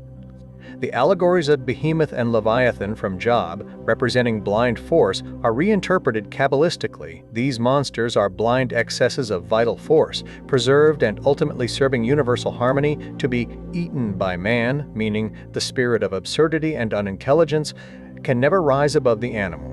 The first Talmud, collected by Rabbi Jehuda HaKadosh Hanassi, aligns with Supreme Initiation, its 6 books, Sidurim, corresponding to the Sephiroth, e.g., Zeraim seeds to Kether crown, Moed 8 sacred things, to Chokmah wisdom, Nashim women to Binah intelligence.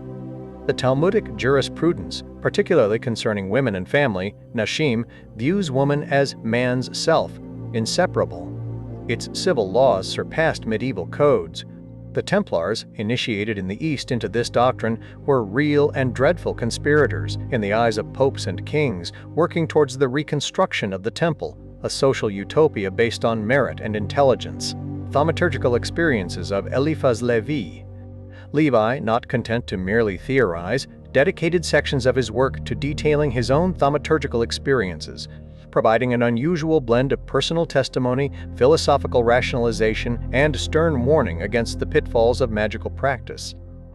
These accounts, though framed by a degree of self-conscious literary flair, serve as practical illustrations of his theoretical assertions, even as they reveal his own complex relationship with the very phenomena he describes. His most famous account is the evocation of Apollonius of Tyana in the spring of 1854 in London.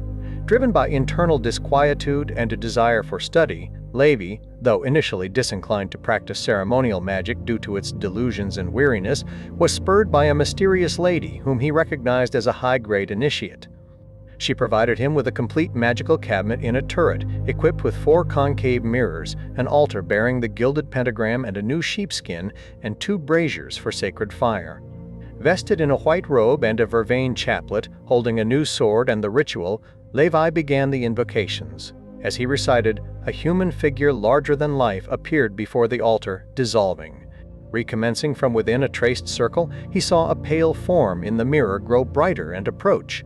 Closing his eyes, he thrice called Apollonius. Upon reopening them, a man, wholly enveloped in a winding sheet, lean, melancholy, and beardless, stood before him. Lévi experienced intense cold and could not speak. Placing his hand on the pentagram and directing the sword, he mentally adjured the apparition. It became indistinct and disappeared. He commanded its return, feeling an air pass by me and a touch on his sword hand, which was immediately benumbed as far as the shoulder. Conjecturing the sword displeased the spirit, he set it down. The figure reappeared, but Lévi felt such complete enervation and sudden exhaustion that he fell into a deep coma. His arm remained benumbed and painful for days. The figure remained silent, yet Lévi felt his questions answered internally. To the lady's query about a man, an inner voice replied, "Dead." To Lévi's own question about reconciliation between 2 persons, the echo impiously answered, "Dead." Lévi presents these facts as they actually occurred, disclaiming any imposition of faith. The experience had an incalculable effect on him, leaving him with a singular attraction towards death. He repeated the experiment twice more with similar phenomena, revealing 2 Kabbalistic secrets that could revolutionize society.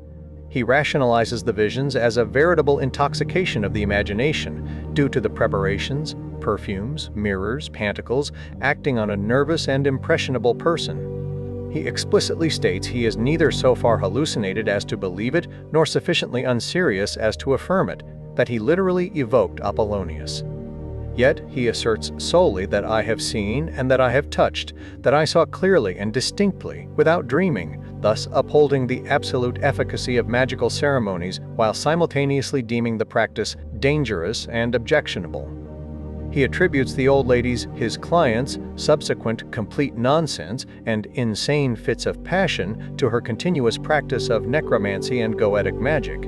This account, therefore, serves as both proof of magical efficacy and a cautionary tale about its psychological and moral hazards for the unqualified. His encounter with ghosts in Paris, the magician and the medium, further illustrates Lévi's dual approach to occult phenomena. Mr. Home, the celebrated American medium, upon learning of Lévi's impending arrival at a social gathering, exhibits invincible fear, stammering that Lévi's atmosphere distresses me. Near him, I should feel deprived of strength and, as it were, of life. Lévi interprets this terror from a man of prestige, in the presence of a true initiate, as a recurring phenomenon in occult history, akin to a vampire trembling before Apollonius.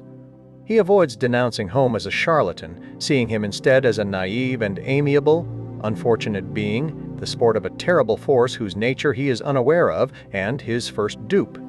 This highlights the distinction between a passive, uncontrolled medium and a conscious, disciplined magus. Lévi recounts an incident where a polished gentleman at a home séance places a pencil and paper on the ground, requesting a sign. The pencil is flung, leaving 3 Kabbalistic signs that disturb Home but are unintelligible to others. Lévi, the professor of magic, minutely describes these signs. Typhon's signature, a tau crux ansata with a double vertical line, open like a compass, with a double horizontal and inverted V below the circular ring. This symbolizes blasphemy, dualism in the creative cause, adultery in place of divine maternity, blind fatality, and eternal conflict, signifying the god atheism, Satan's signature. Philosophical hieroglyph, a triple inverted tau with a fork, sign of doubt and antagonism at its end. This means there is no hierarchic truth. Philosophic cross, a cross with 2 points on the right power but none on the left, love mercy. This signifies the negation of the cross, the negation of mercy and love, the absolute reign of force, tyranny and revolt, and the nameless vice of the Templars.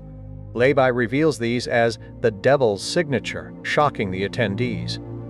He then compares these to other contemporary phenomenal writings, particularly those of Eugene Vintras at Tilly-sur-Soleys. Vintras, though dismissed as a swindling charlatan by some, was acknowledged for his miracles by adversaries who merely ascribed them to the devil. Lévi, better informed, recounts validated miracles, thousands of hosts appearing, wine rising in empty chalices, celestial music, and human blood oozing from hosts, leaving mysterious characters. M. Madrol, a former zealous Catholic turned sectarian by Vintras, describes wine appearing in a chalice and thousands of bleeding hosts with little miraculous hearts or characters in bleeding hearts. Lévi, troubled by the profanation of the most sacred things, confronts the Abbé Charvaux, a Vintras follower. Charvaux, a devout priest who brought his own empty chalice to Vintras's services, describes wine appearing by a slight noise like a drop of water falling from the ceiling, filling the cup miraculously. He insists on the reality of the blood prodigies. Lévi, experiencing a nervous tremor, demands to see the hosts. Charvaux, after demur, reveals a silver reliquary with 3 hosts, 1 whole with a heart-shaped blood clot and 2 kneaded with blood, the blood seemingly formed from within. He then shows an album of all the bleeding characters seen on Vintras's hosts, among which Lévi recognizes the 3 devil's signatures he previously analyzed from Home's séance. Lévi declares they are indeed the devil's signature. This demonstrates a shared fluidic thought pictures in the universal vital fluid, between mediums manifesting the lost science of symbols. Vintras's pontifical vestments, supposedly from Christ, are described as red, with a lingam cross on the forehead and a crook with 3 fingers closed, negation of triad, affirmation of material forces. These are deemed diabolical in the highest degree, yet Lévi acknowledges the marvelous nature of an illiterate and uneducated man, spontaneously formulating doctrines with signs buried in the ruins of the ancient world. This implies a deeper, subconscious access to the astral light's symbolic reservoir. The most chilling account, The Magician and the Sorcerer, Secret History of the Assassination of the Archbishop of Paris, connects magical practices to a real-life tragedy. An artisan visits Lévi, seeking a lost page from the Grimoire of Honorius, a manual of black magic. The artisan, who has practiced its sanguinary rites and profanations of the Mass, complains that the spirits he evoked, which he calls Adonat, claiming he has seen and touched him, describing him as a neat man of his height, despite Lévi stating Adonat is invisible, formless, infinite, and that prophets say none can behold him without dying, no longer appear since he lost the autographic signature of the master spirit. Lévi, seeing the artisan as a potential dangerous madman or a true medieval sorcerer, realizes the artisan has been making bloody animal sacrifices, virgin kid, which Lévi interprets as a young child in the grimoire's veiled language, but the artisan insists it was a real kid. The artisan describes home-like phenomena, hands from walls, moving furniture, phosphorescent apparitions, and the appearance of Astaroth as a gigantic hog-bodied, ox-headed monster. Lévi, delighted at this lucky find, initially assists him. Later, the artisan returns radiant, claiming his life-saving machine now works, funded by unknown persons, due to Lévi's power. Some weeks later, Lévi is woken by a severe headache and a horrible dream of being attacked by the artisan's ox-headed monster. The artisan arrives, confirming Lévi's dream. He too was woken by an invisible hand and dreamed of Lévi in Astaroth's clutches, hearing a voice, "Get up and hasten to your master's help, he is in danger." Lévi dismisses his own illness as a slight determination of blood to the head, but the synchronicity is striking. The tragical climax occurs later. Lévi learns that the Archbishop of Paris has been assassinated. Recalling the artisan, who was a country curé and sought the grimoire, Lévi reads news reports, initially dismissing the suspect due to conflicting descriptions of hair color. But when a legal print confirms the criminal was fair, Lévi recognizes him. It was the pale priest he met, Louis Verger.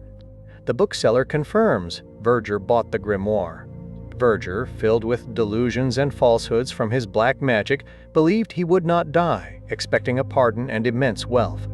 His desperate resistance at execution, crying, "It is a deception. I cannot die thus. An hour only to write to the emperor, he would save me," reveals his deluded certainty. Lévi questions who deceived him, the grimoire itself. This narrative highlights the real dangers of black magic, not supernatural power, but the self-induced mental perversion and hallucination that lead to real-world crime. Verger's initial evocation noise and his perturbation in Lévi's presence are linked to Holmes' phenomena. The sinister man rejoicing in the public sorrow, seen only by the ecstatic of La Salette, M.L.A. de la Merlière, is a final diabolical speech in the midst of dismay, revealing how impressionable minds can create shared, horrifying realities. Conclusion: the enduring legacy. Arthur Edward Waite, with his characteristic blend of admiration and critical acumen, draws together the threads of Éliphas Lévi's monumental work to delineate his true greatness and enduring legacy. Despite the labyrinthine contradictions and the often baffling shifts in Lévi's theological allegiance, Waite identifies three paramount contributions that solidify Lévi's position as a titan of occult philosophy. Firstly, Lévi's greatness resides in the supreme elevation of his beautiful moral philosophy. At its core, this philosophy advocates for the conciliation of seemingly opposing forces, the physical and the spiritual, liberty and necessity.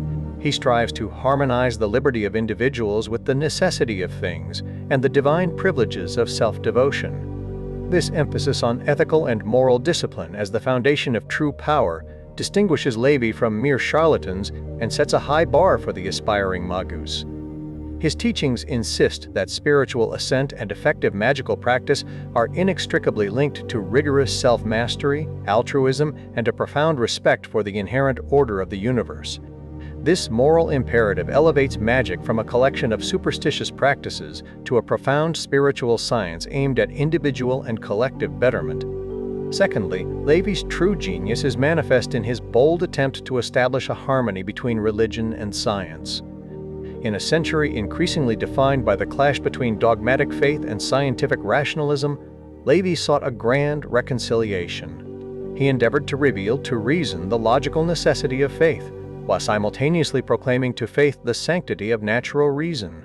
This audacious project aimed to provide a rational explanation of all prodigies, dismantling the arbitrary distinctions between the natural and the supernatural by positing underlying, universal laws accessible to human understanding.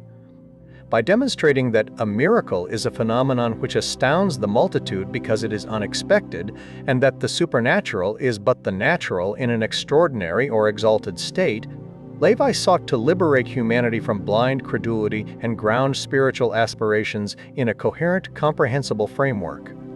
In an age of widespread doubt and disillusion, he strove to create a reasonable hope for man in an unseen world and an eternal future, a hope that did not rely on unverified miracles or external revelations, but on the inherent wisdom embedded within nature and the human soul. This grand synthesis, though incomplete and imperfect, offered a compelling alternative to the prevailing intellectual fragmentation.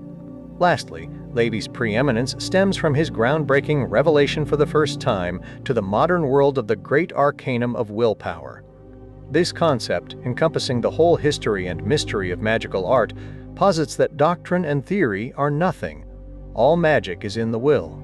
He echoes Glanville, stating, "God is but a great will pervading all things by reason of its intentness," and asserts that man, through this same faculty, can raise himself from the circle of necessity into the circle of creative providence. As a microcosm of the grand totality, man can create and adapt in his turn.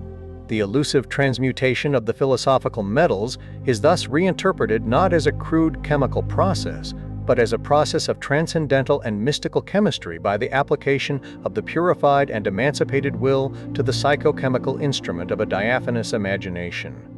This profound redefinition shifts the focus from external manipulation to internal transformation, emphasizing the mind's sovereign power over both inner and outer realities.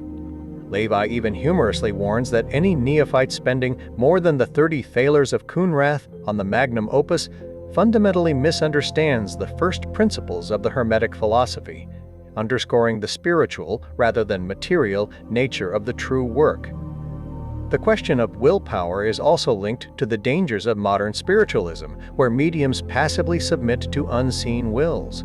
In contrast, the adept of willability actively seeks intellectual dominion over all the powers of the air by the force of invincible determination, drawing higher intelligences by sympathy of kindred inspiration, kindred faith, kindred greatness, kindred moral elevation. In summation, Arthur Edward Waite recognizes Éliphas Lévi as far more than a mere occultist. He is presented as a pioneering figure in Kabbalistic exegesis, whose interpretations infused new life into old symbolism. His doctrine of the transfiguration of dogmas, whatever its ultimate value, casts much light on comparative theology. For these profound and wide-ranging contributions, despite his inconsistencies and obscure terminology, Lévi is fittingly proclaimed an initiate of the First Order and the prince of the French adepts, a prophet of a future synthesis of religious belief. Ultimately, Mysteries of Magic offers a panoramic and compelling view of Lévi's ambitious project to unveil a universal science rooted in the ancient dogma of analogy, powered by an emancipated and disciplined will and aimed at the spiritual and social elevation of humanity. It is a journey through a landscape where ancient wisdom traditions, philosophical rationalism, and personal mystical experiences intertwine, always with the underlying current of power, truth, and the endless, audacious quest for the absolute. The book, meticulously digested and critically assessed by Waite, serves as a beacon for earnest and determined seekers for the supernatural, guiding them amidst the aberrations of mysticism and the dangers of magical practices, and leaving the reader with a profound sense of the enduring mystery and transformative potential of the human spirit. Its legacy lies not in providing simplistic answers, but in its relentless pursuit of a grand, unifying truth that bridges the seen and the unseen, the human and the divine. Thank you for joining Occult Mysticism on this deep dive into Éliphas Lévi's Mysteries of Magic. Share your thoughts on this esoteric journey below and connect with our community. Like, subscribe, and hit the bell for more hidden wisdom. Until next time, keep seeking the unseen.